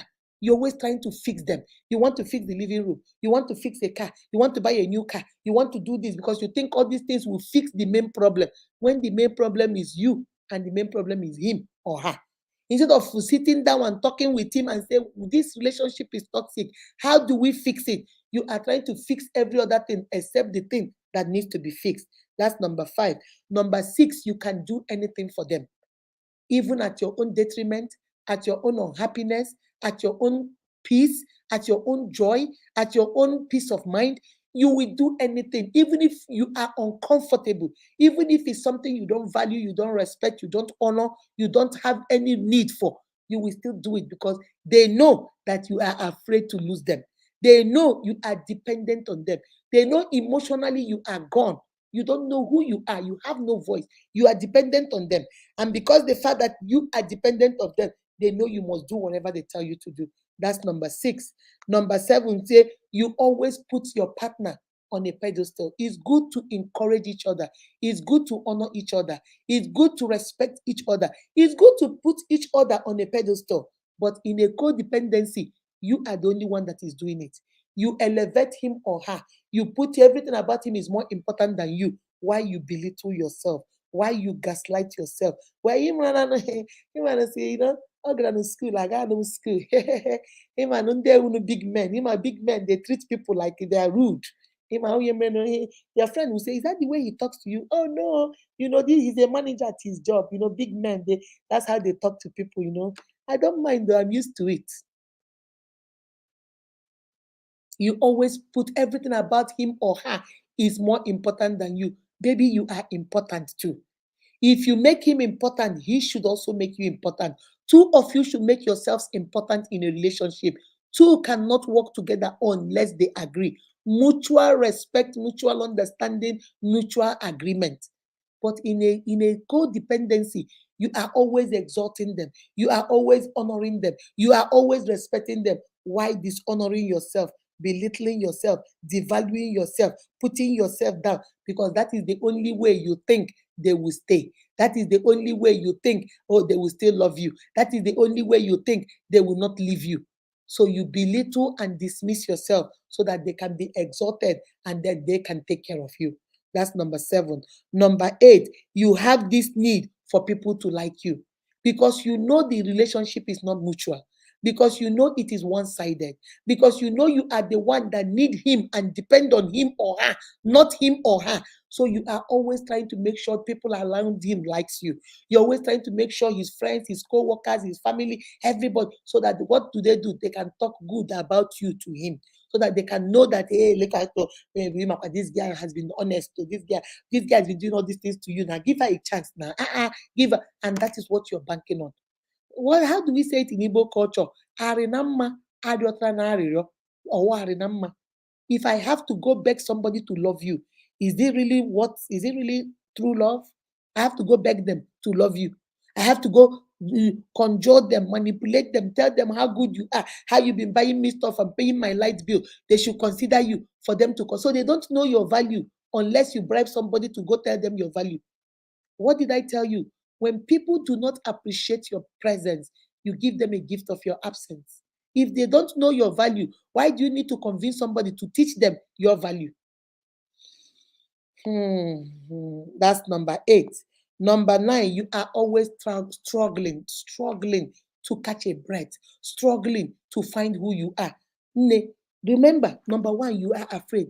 Number 2, you are asking for permission. Number 3, you are always apologizing. Number 4, you are always having sympathy for them, for even though they hurt you. Number 5, you do not know who you are. Number 6, you let them do whatever they want. Number 7, I said you always put them on a pedestal. Number 8, you are not trying to make them like you.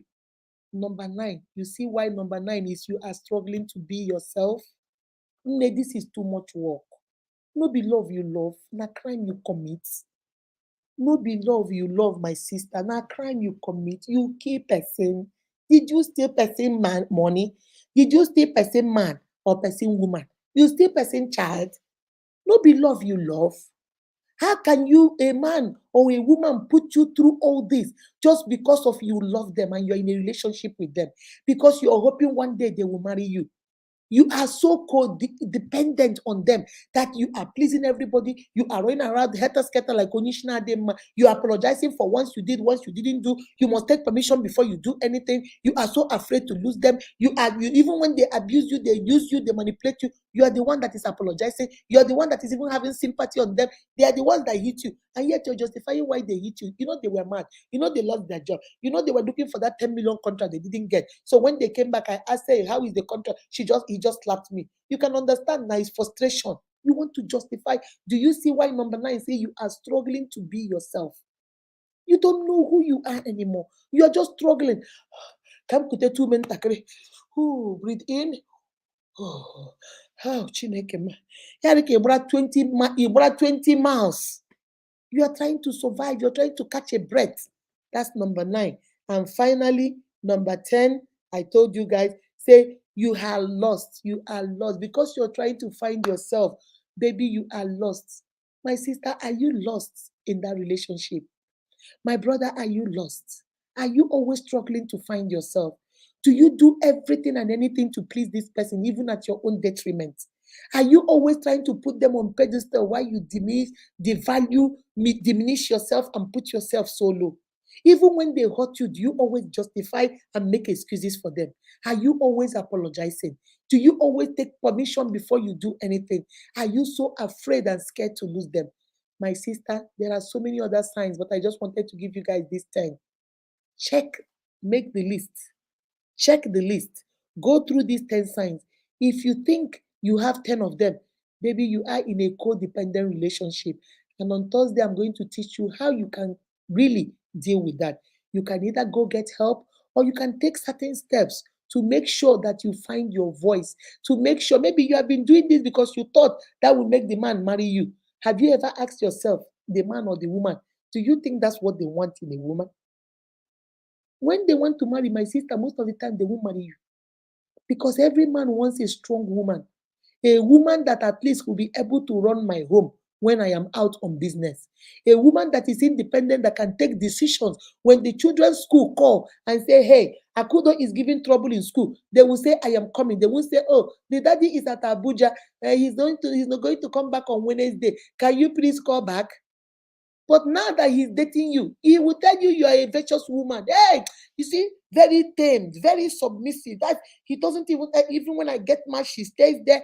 But when she want marry, when he want marry or she want marry, they will leave you and go marry somebody else.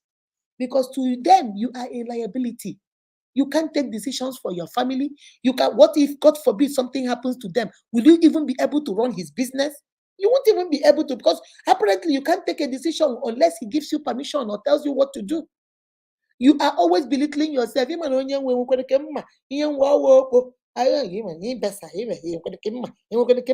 And you think he's going to give you millions of dollars worth of business to handle? No, now he can't give it to you. You have already declared you don't know nothing.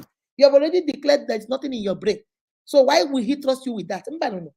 Why would he come home and discuss business with you? Baby, I have this contract of 10 million. They say we should bring a proposal. Everybody is bringing a proposal. What do I need to do to make my proposal stand out? He will not talk to you. He will find a side chick to talk to because he's telling himself, you don't know nothing now. You have already told him you don't know nothing. When he says he will sit down, you say, he will come back and tell you this chair is green. When you know it is red, you say, yes, I think it's red. Whatever you say is true. He said, look at 10 million, he wants to discuss with somebody. You call his child sick and say, babe, I have a problem. What do you think? And babe will give important information because babe, they're smart. Babe, don't prove to him that he is smart, that she is smart. You there here, they depend on somebody that has no value for you. My uniques, do not break your back for somebody that will not break a toothpick for you. Remember what I told you. You are a priority, and make sure that you are a priority in that relationship, and he or she is also a priority. You give it your best and he gives it your best. If it does not work, then you go your separate ways, knowing that you actually gave it your best. But this aspect of thinking my love can cover all of us, ashikwa, itokwala onwe gị ashị, awo okpurokpo ashị, you just lie to yourself. Your love cannot carry the both of you. You need your love and he needs his love. She needs your love and you need your love, so that two of you can come together and agree. Because you two cannot work unless they agree. When you come together, remember what the Bible says: one can put down 1,000, but two can put down 10,000. Not even 2,000, 10,000. That's 1,000 times 10. That shows you how powerful two is. When you are in your own two and you are putting your own one down, it is only one. You can't put down 10,000 now. You can only put down 1,000, because even though you're two in that relationship, you are the only one that is carrying it. The other man is not carrying. The one is not carrying. So you can only put down only 1,000.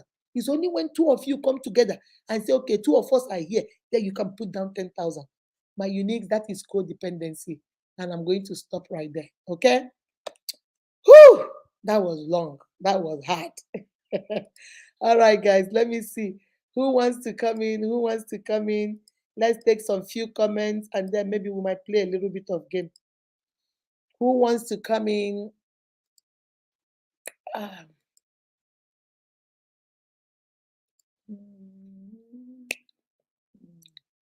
Who wants to come in? Codependency. My unique. I've had my sisters tell me, but mommy, I've already been in this relationship for 2 years. I've been here for 2 years. Where do I start again? Where do I start again? Eh? I don't want to start these days. Getting okay, hold on a second. He said these days, getting a boyfriend. Why are you doing that? Okay, let me take this off. Guys, hold on a second.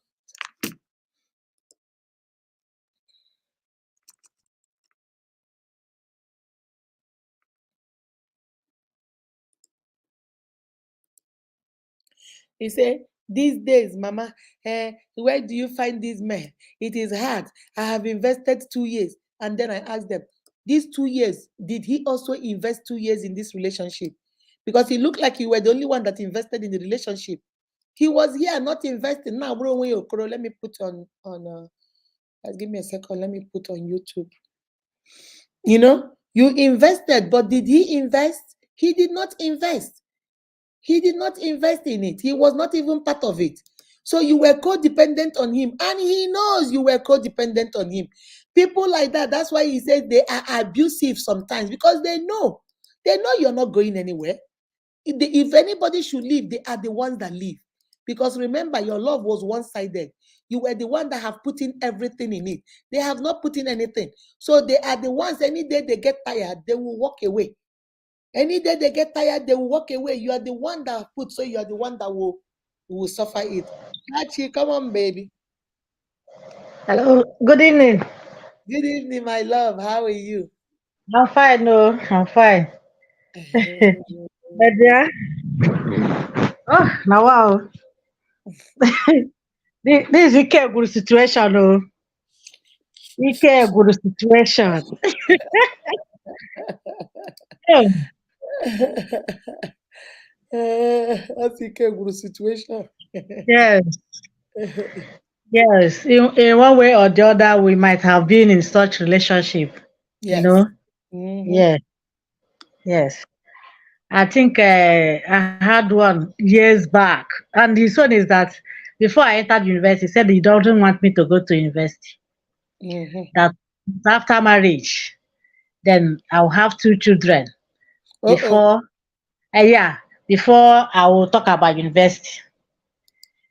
Wow. And he doesn't want me to be in kind of, maybe now when I enter university now, before he will talk one, I will talk two. He doesn't want you to be smarter than him. Yes. and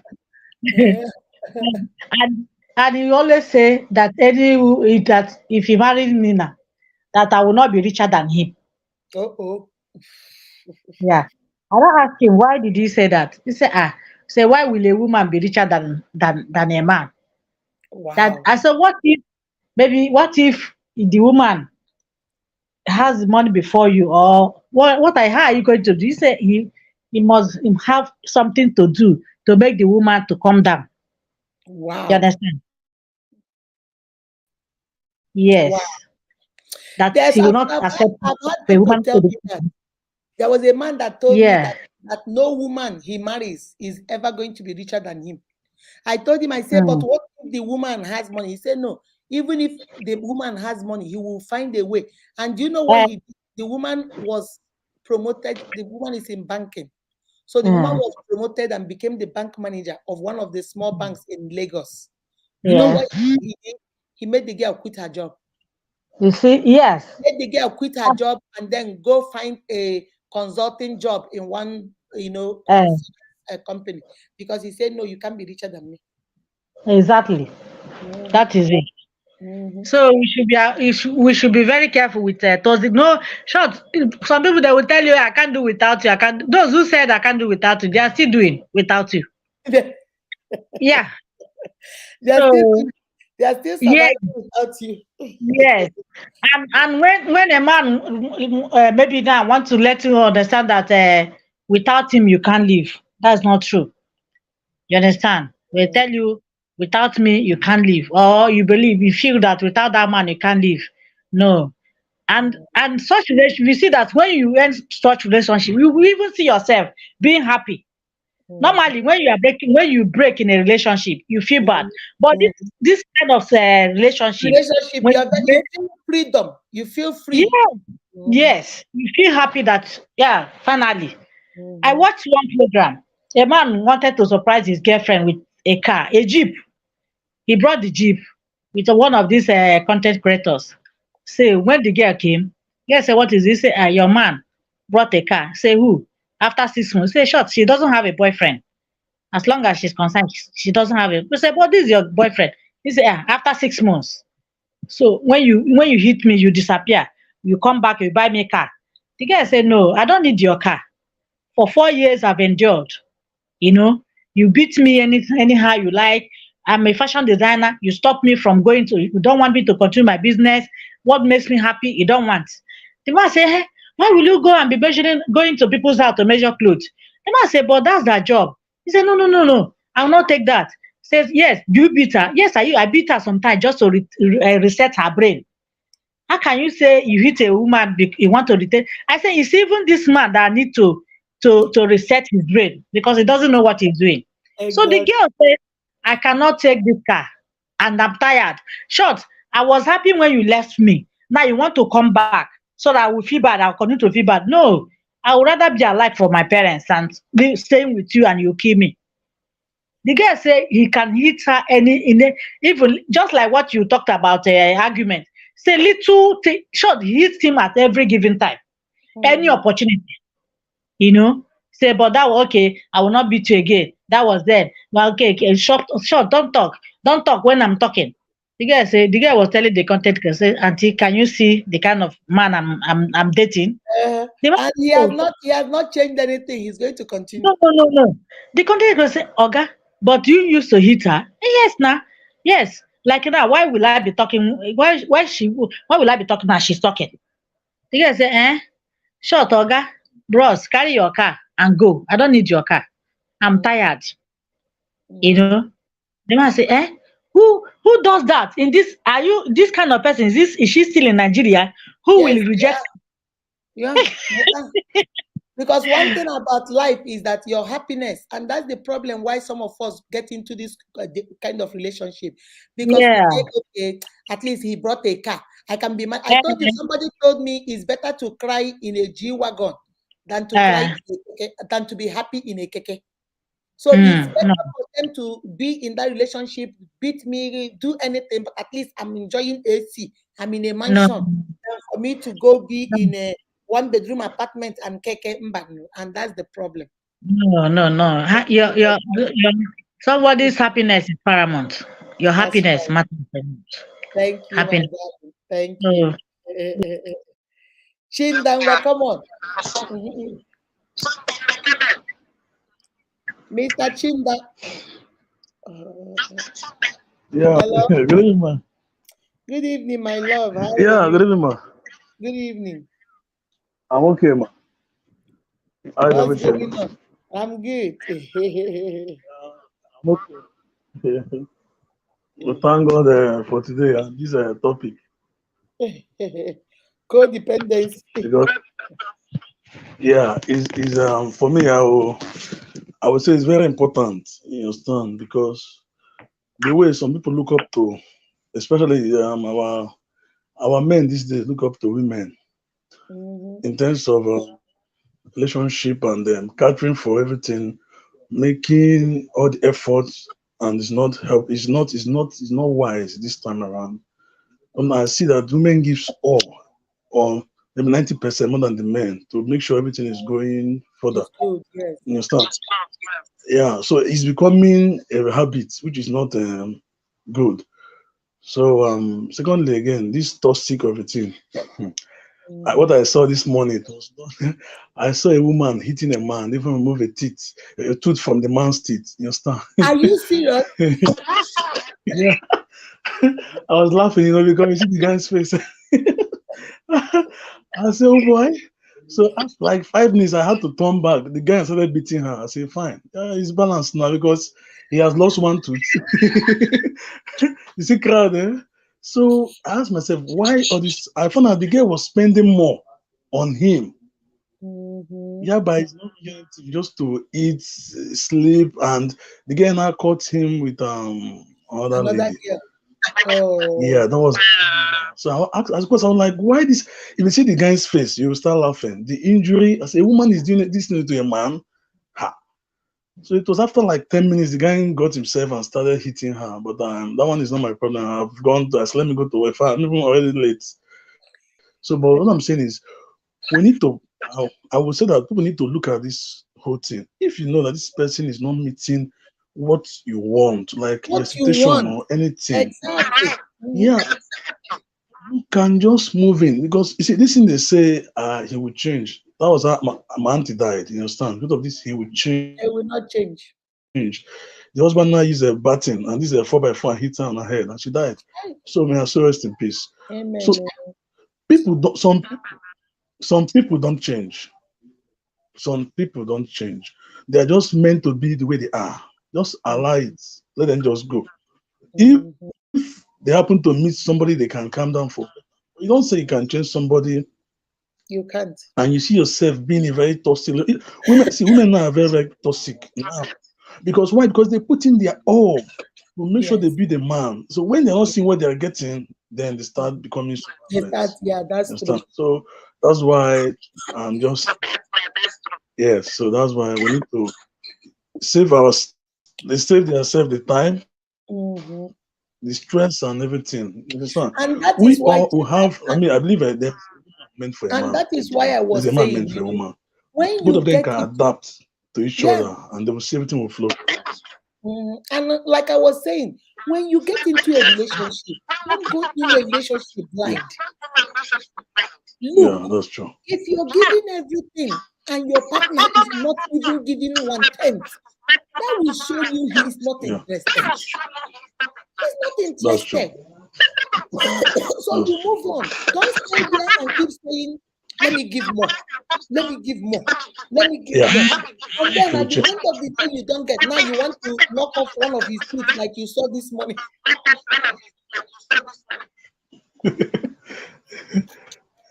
You don't want to fight. Please just, and all these things is low self-esteem. Low self-esteem because Yes, we think we can do better. Baby, you can do better. that's true. When you carry yourself with dignity, Yes, you will find better. But if you keep making yourself like I can never see anything except this one now, that's the only thing you will see. That's just life. Thank you, my darling. Thank you. yes. Thank Thank you very you. much. Stephanie Dim, come on, baby. Hello, Steph. Mm. Hello, good evening, ma. Good evening, my love. How are you? Good evening, ma. Good evening, darling. How are you? Hello, ma. Good evening. Good evening. I can hear you. I'm fine, ma. I can hear you. How are you? Okay. Yes. What I have to say is that this top, this topic is an eye opener for everybody, for Mm, everyone in this group, and for people that will still listen to it whenever they watch this video. mhm. Because things like this is what most of the people experience in their relationship. They That's will right. always lose their esteem. They will Mm, make their self a priority. that's They right. will always put others first before them. They will always find a way to make others to be happy More to the important than detriment of their own happiness. mhm, You know, mm, you always taught us about making ourselves a priority. When that's we make ourselves a priority, people will see reason for them to respect us. bam, When we if people cannot love you if you don't love yourself, you bam. have to love yourself first Mhm, for people to love you, because mhm. people will treat you the way they see you treat yourself. Hey, If people see that you don't this girl love has been yourself, you paying don't have value attention. for yourself, that's Stephanie the has way been people paying will treat you. That's the way they will attention. handle you. That's the Steph, way. you have been paying attention. You have been paying attention to Unique. This girl is giving it to us, woto woto. All my things, all my quotes, she's giving it to us, woto woto. Stephanie, Onunekuro, I throw away salute, my dear. That was good. That was good. Her internet is messing up. uh, Uche, Hello, good evening, ma. you see how Stephanie was giving it to us, buza, buza, buza, Yes, buza, so buza. yes, so All right, baby, go yes, ahead. ma. This topic is a very good one. It's just all about shunning what people will say Yes, and make yourself a priority. that's But right. that's why so many people will be in a relationship where they are the one giving all. They just want to. What will people say? What will people say? Once you keep thinking of what people will say, it will affect you. So in Yes, this life, everything is just shun what people will say. If you know you are in a relationship and you are giving more than expected, you are the one giving out like everything. The other person is not interested, because if someone is interested in a relationship, himself, he wants the he relationship will to give work. something He will before be they come. also doing his own part. Yes. Yes, he will do his own part. So, but if somebody is not there, that means he does not want that relationship to work. He just wants to be getting from you. And Mm-hmm. you being there, you're just being stupid that you don't love yourself. Mm-mm. But him, Low you self-esteem. just shun him, shun what people will say. Don't Mm. say, what would they say? I've stayed there for 7 years. That's And 7 years is of my my sister. life. Oh no, That now is let the me keep problem. patching it. My sister, that That is is the the problem. problem. Most sisters I Think what talk to, people will they will say. tell me, I have been there 3 years, Mama Unique. How do I start afresh? How do I start That afresh? is That's it. the problem. You're just thinking about other what people will say. How do I start? Just Mm, pick up, just shun everything and move ahead. You see that things will open, more new doors will open for you. that's That's right. what, just shun what people will say. That's what it is in this life. That's right. Because if you keep listening to people, you fall into a pit and they will laugh at you and they'll be like, they only 7 years. Yeah, this guy in a Zuzu. They will still be the one to tell you that, I say the ones that and will this laugh guy, at you. Mm-hmm. and now they'll laugh at you. So that is, you need to shun what people will say and love yourself. Take a big step out of that relationship and make something good out of your life. That's what me I have to contribute. Shun what people will say. Thank you, Yes, my ma. darling. Thank you. Thank you. Wow, that is nice. Stephanie, finish what you're saying, Steph. Okay. As I was saying, I said people will always treat you the way you treat yourself. That's And right. from this topic, we all should learn how to love ourselves and put value in ourselves. Because many of us are experiencing these things you are saying now in our relationship. Some of us, we always try to build a relationship that is already broken.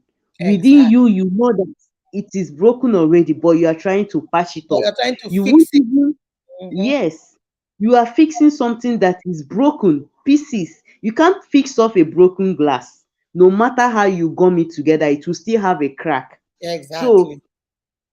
whenever you look in and you see that the person that you are in a relationship doesn't care and is just you trying to hold up the relationship, you have to talk to yourself. Don't always be like, oh, let me try to make it to work. If I did not do this now, he will be like this. If I did Mhm. not do this now, he will. No, it's not always that person. Sometimes be like, well, how will I feel myself if this thing should go this way? What Mhm. about me? Think about yourself. Sometimes sometimes you have to be selfish just a little bit Just a for you tiny to bit. Just yes, a tiny bit. yes, be selfish a little, yes. Then you see how others, then when you become like that, you see that most of the time they will be like, wow, this person don't care anymore. Upon I am Before now, she will be like, what happened? You see, sometimes most of them will know that they have crossed their limits, and you yourself have already start setting that line that, guy, you have crossed this limit, I can't take it anymore. And That's then you right. will see them, they will stop abusing you, they will stop using you. So That's this why you topic have to is stand up for yourself yes, and have a yes, voice. You need a voice ye- for yes, yourself ma. because if you don't, there's one thing I always tell my children. I say, you see, horn, if you're driving and somebody wants to get into your lane, what do? You honk your horn. Pa, pa, pa, pa, pa, pa, pa, pa. Yes, If you don't yeah, honk your horn and speak up for yourself, baby, nobody will speak for you. yes. They will There is step nobody onto that will you. say, pick up, because excuse me, my hand on Elu, I want to speak on behalf of Stephanie Dim. Nobody. Stephanie Dim Nobody. wants to speak for Stephanie Dim. That's why you Yeah, need your voice. yes, ma. Yeah. Thank you Thank so much you. for this topic. Thank you, It's my so darling. interesting and educative, mommy. Thank All you right. very good. Thank you. Jennifer, I say device not connected. You want to connect it? He's saying your device is not connected. Jennifer, they say your thing is not connected, baby. Hmm. They say it's not connected. All right, guys. I'm telling you, you have had it all. We have said it all. You won't say you didn't hear it. So, guys, let us be very careful. I have given you the 10 signs. Maybe on Thursday, we're going to talk about how, if you're in one, how do we do it? Guys, remember that whatever you do or whatever you say, love yourself. All this thing is coming from low self-esteem because you feel no other person can love you. You feel, hi, who knows me? Do I have? I don't have bone thread wig now. I don't even have good clothes to wear. And this man finally spoke to me because, or this woman even looked my way. I don't even have anything. I just have my boss. I don't even have a shop. And this beautiful girl looked my way. Now let me just stay here. Let me just take it and manage it. After all, it could have been worse. That's the worst excuse we give ourselves. Nah, it could have been worse. So at least when they will even have gutter. At least in his own case, he only hits me, he doesn't throw me into the gutter. So it could have been worse, my dear. It could have been worse.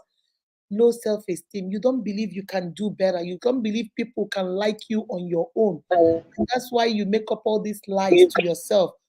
Defy why you're letting people treat you that way. Miss Jennifer, Jen, Miss Jennifer, Jen, Jennifer Kingsley. Hello. Hey, how are you?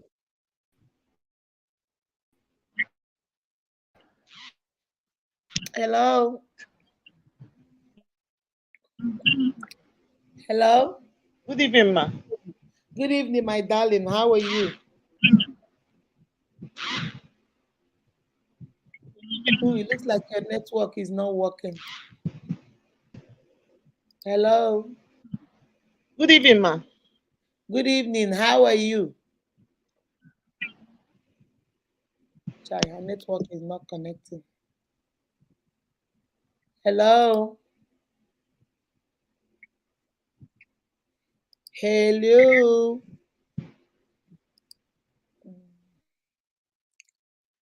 Hello. Hello. Jennifer, can you hear me? Jen, can you hear me? I don't think her thing is working. All right, guys. So that's where we end. Low self-esteem. Build up your esteem. Believe in yourself. Believe you can do better. Okay? Don't always think that you can't do better. Believe in yourself. Let me see. Hello, can you hear me now? Our thing is back. All right, guys. Let's do a little bit of game. Stella, remember my subscribers get 500 whether they win or not if I click on them. All right, guys, let's drop our numbers. Excuse me. Ugo, see Ugo. I see somebody tagging you. I didn't see your wife here, Rita and Soft. Hey, look at my sister Juju. Juliana Duru page is in the building. That's my sister. If you're not following my sister, please go follow her. Go do well and follow my darling sister. Okay, Chuku Ihendibo, I see you. Good evening, my darling. Evangelist, apologize for everything. Favorite Peter, I see you. Mabele is a bonwa. I see you too, my love. I see you. Let me see. I'm not seeing the numbers.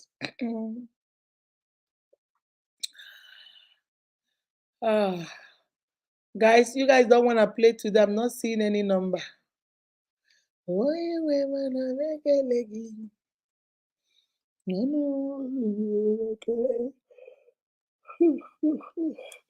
so tired.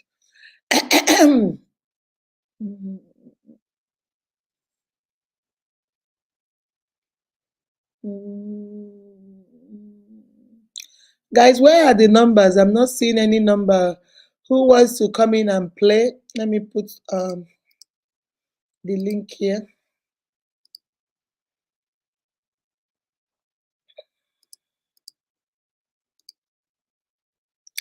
In case somebody wants, let me put it on Facebook too. Okay, I'm seeing some numbers now. Oh,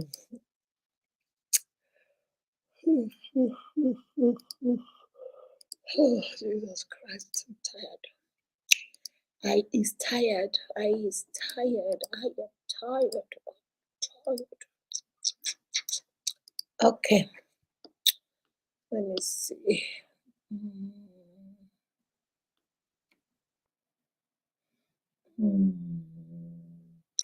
I'm seeing the numbers on Facebook, but I'm not seeing it on the app.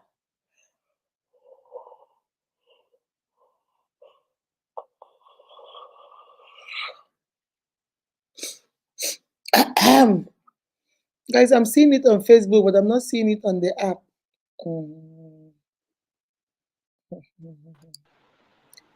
Kenneth Weke, how are you? Hello? Efinuche, how are you? Yeah, fine, ma. All right, let me pick a number.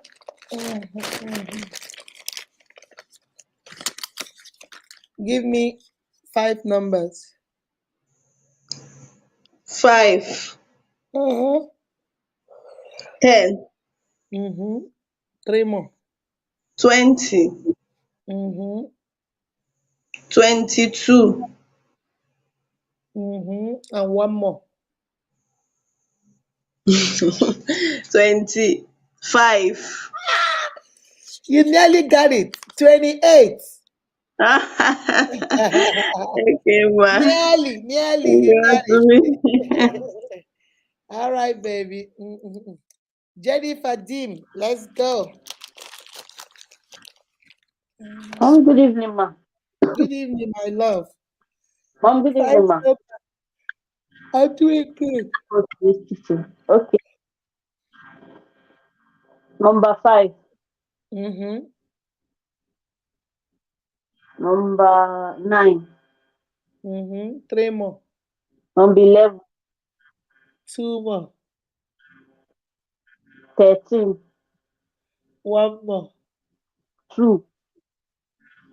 Your number 2. is okay. Your number is number 46. Wow. Yeah, I think you're a subscriber, right? Thank you, ma. You're welcome. Umokoro Deborah. Hello, Mama. Hello, Well my done. love. Thank Good you for evening, ma. good evening. Thank you for helping me with those comments. You're welcome, ma. I see you there. It's three shots of time, say. Small Yes, time. I'm telling you, thank you very much. Give me 5 numbers. 20, 17, 10, 6, 8. Okay. Your number is number 45. Wow. I know you're a subscriber, so you still get the 500. Thank you, ma. You're welcome. Let me see. Let me do Kenneth.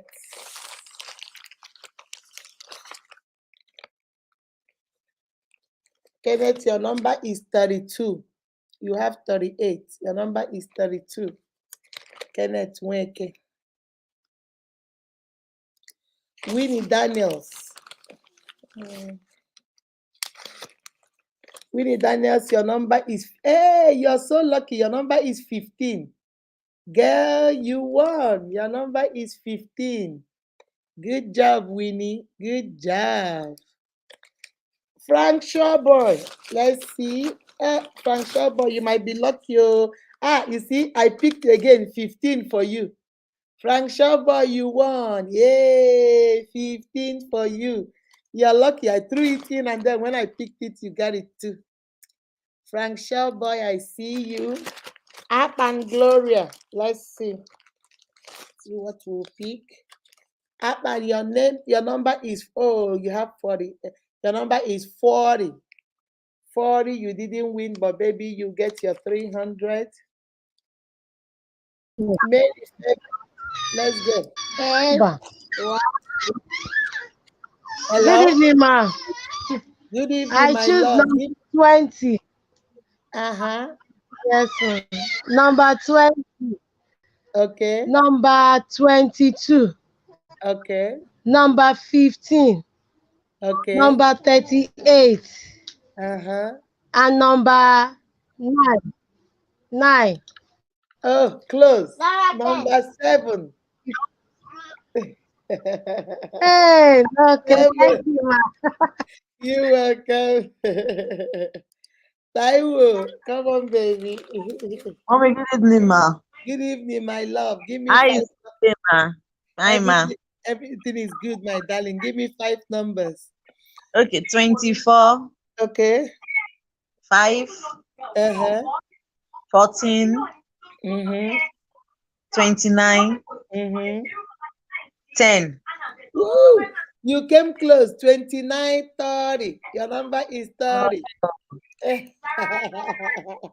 Your number is 30, my love. Thank you. Okay, let's continue. Mary Matthew.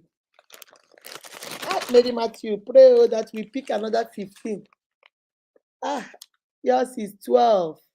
You have 13, 12. Although you put 2, 4, 6, 8. We are looking for only 5 numbers. 12. 12. Ogechi Iyendiwo.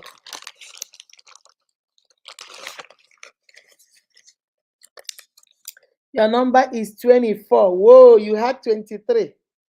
24. 23. All right, baby. All right. Umokoro Sarah. Come on. Umokoro Sarah. Give me 5 numbers. Hello?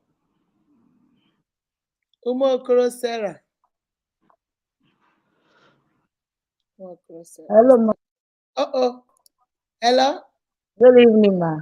Good evening. Give me 5 numbers. Number 7. I'm hearing number 7. Number 7. Okay. 4 more. Give me 4 more numbers.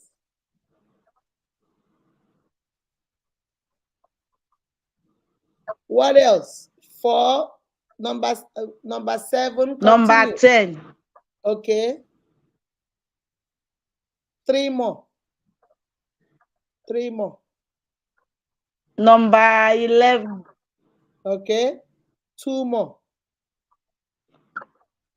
Number 13. Okay. 1 more. And then number 14. Oh, you missed 12 and your number is 12. You did 10. You did 11. You did 13. You did 14. Why did you say 12? 12. Thank you, baby. Subscriber, so you don't get problem. Thank you, ma'am. All right. Hey, the chairman of the cheating committee. Ezechukwu. Ezechukwu bless. Hello. Hello, mommy. Good evening, ma. Good evening. Give me 5 numbers. Number 10, Okay. 15, 3 more. 20, 2 more. 25, 1 more. and 26. Ezechukwu, your number is 17. Wow. Yeah. But you're a subscriber, so you are good. You are good. Dennis, how are you? Good evening, ma. Good evening, my darling. How are you? Hello, good evening. Good evening. Give me 5 numbers. 5 numbers. Good evening, ma. Can you hear me? I have said good evening. Hello? Hey, this network will not let this boy play this game. Hello? Child. Mr. Dennis. Network. This network no agree you, my son. He no agree you. Hello? Hello? Child. The network no agree. Okay. Toya, okay.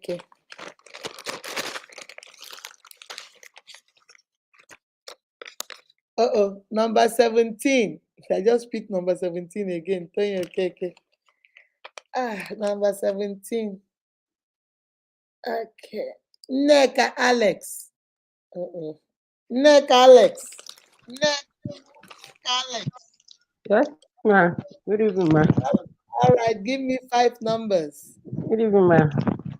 Good evening, my darling. Give me 5 numbers. Can you hear me? Good evening, ma. I can hear you. I can hear you. Okay. I can hear you. Number 30. Number 30. Number Good 41. evening, my darling. Give me 5 numbers. Number 41. Okay. I can hear you. I can hear you. Okay. Number 11. Okay. Number 20. Okay. And 1 number more. 33. Okay. Number Your 33. number is 13. Okay. 1 more. Number 40. Your number is 13. I got it. Your number Right. is 13. Thank you, baby. Thank you. Thank you.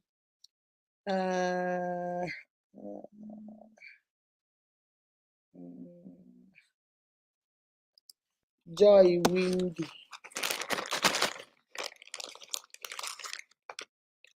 Joy, your number is number 25. 25. Joy Windy. Aisha Mohammed, how are you? I haven't seen you for some time. I just saw you now that the game is out. 28. Aisha, 28. You didn't win, Aisha, 28.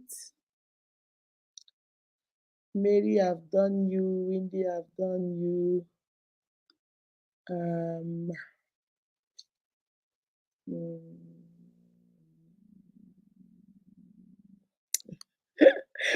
Joel say, Mommy is tired. Sorry, ma. Hey, Jesus, you people will kill me.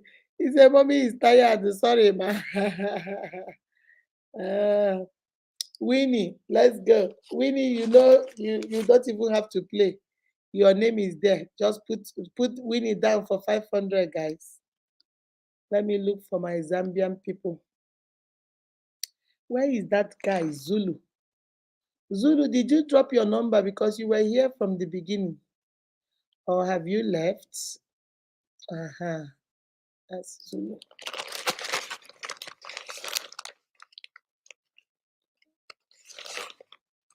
Child, Zulu, your number is 35. 35. You have 30. 35 Zulu. Jennifer Kingsley. Let's see. Jennifer, your number is 24. Oh man, 24. All right.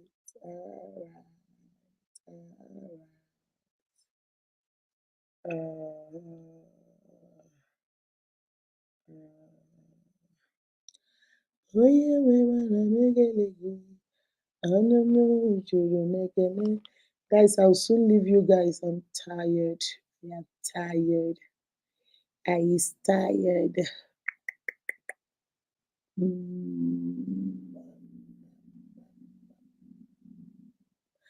Zambians, I always see them only when there is game.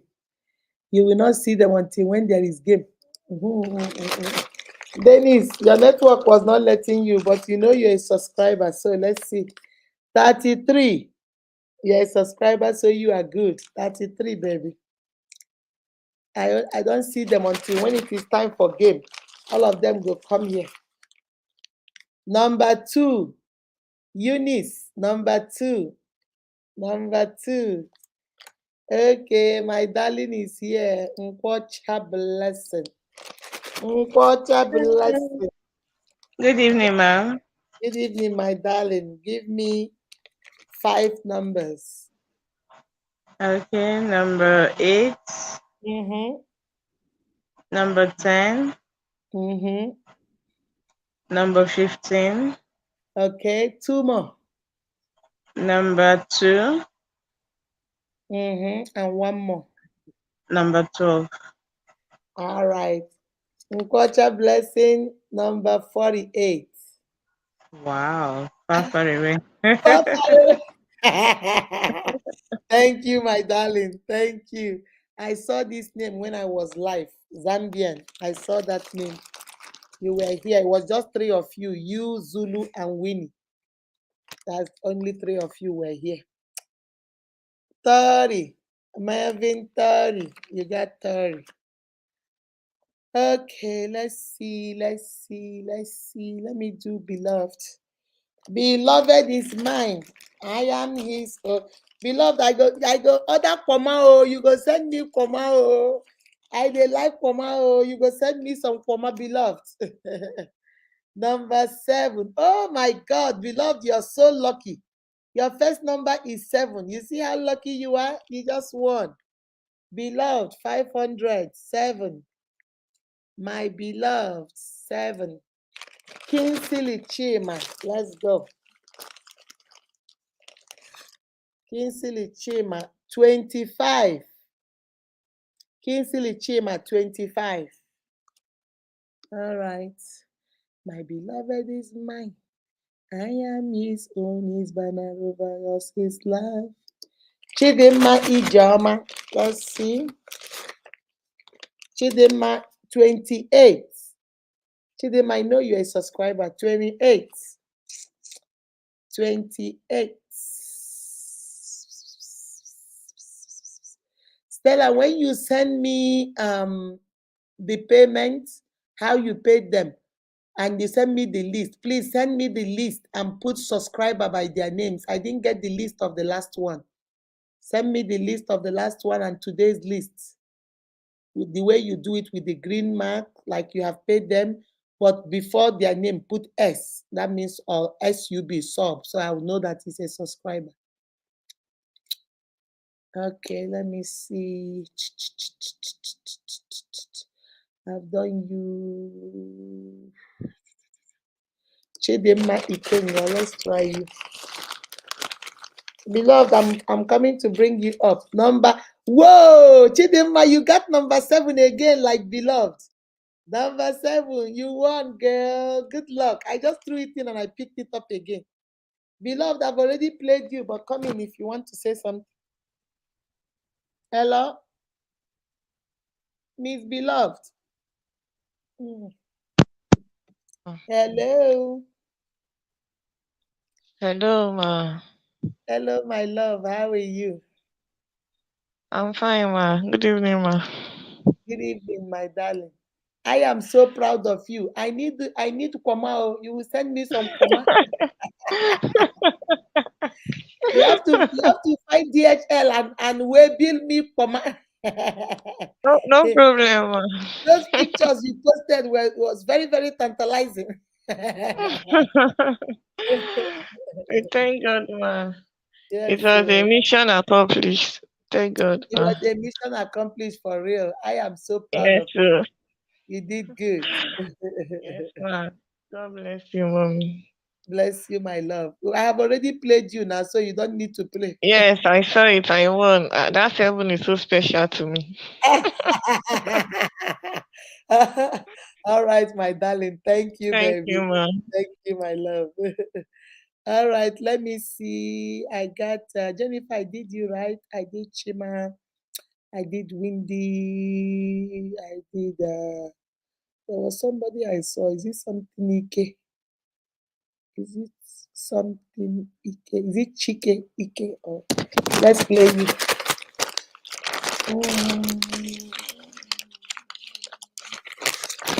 Number 33. You have 39.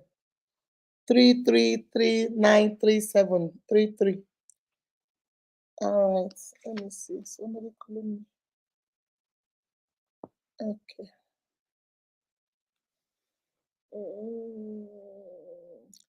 Zuby Precious. Zuby Precious. Let's see. Zuby, you might be lucky. Your number is 13. You have 18. Your number is 13.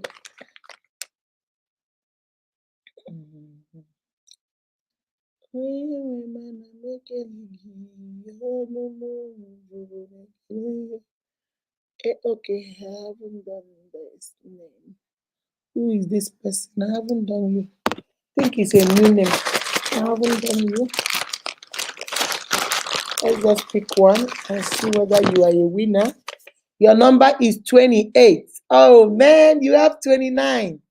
28 is your number, and you have 29.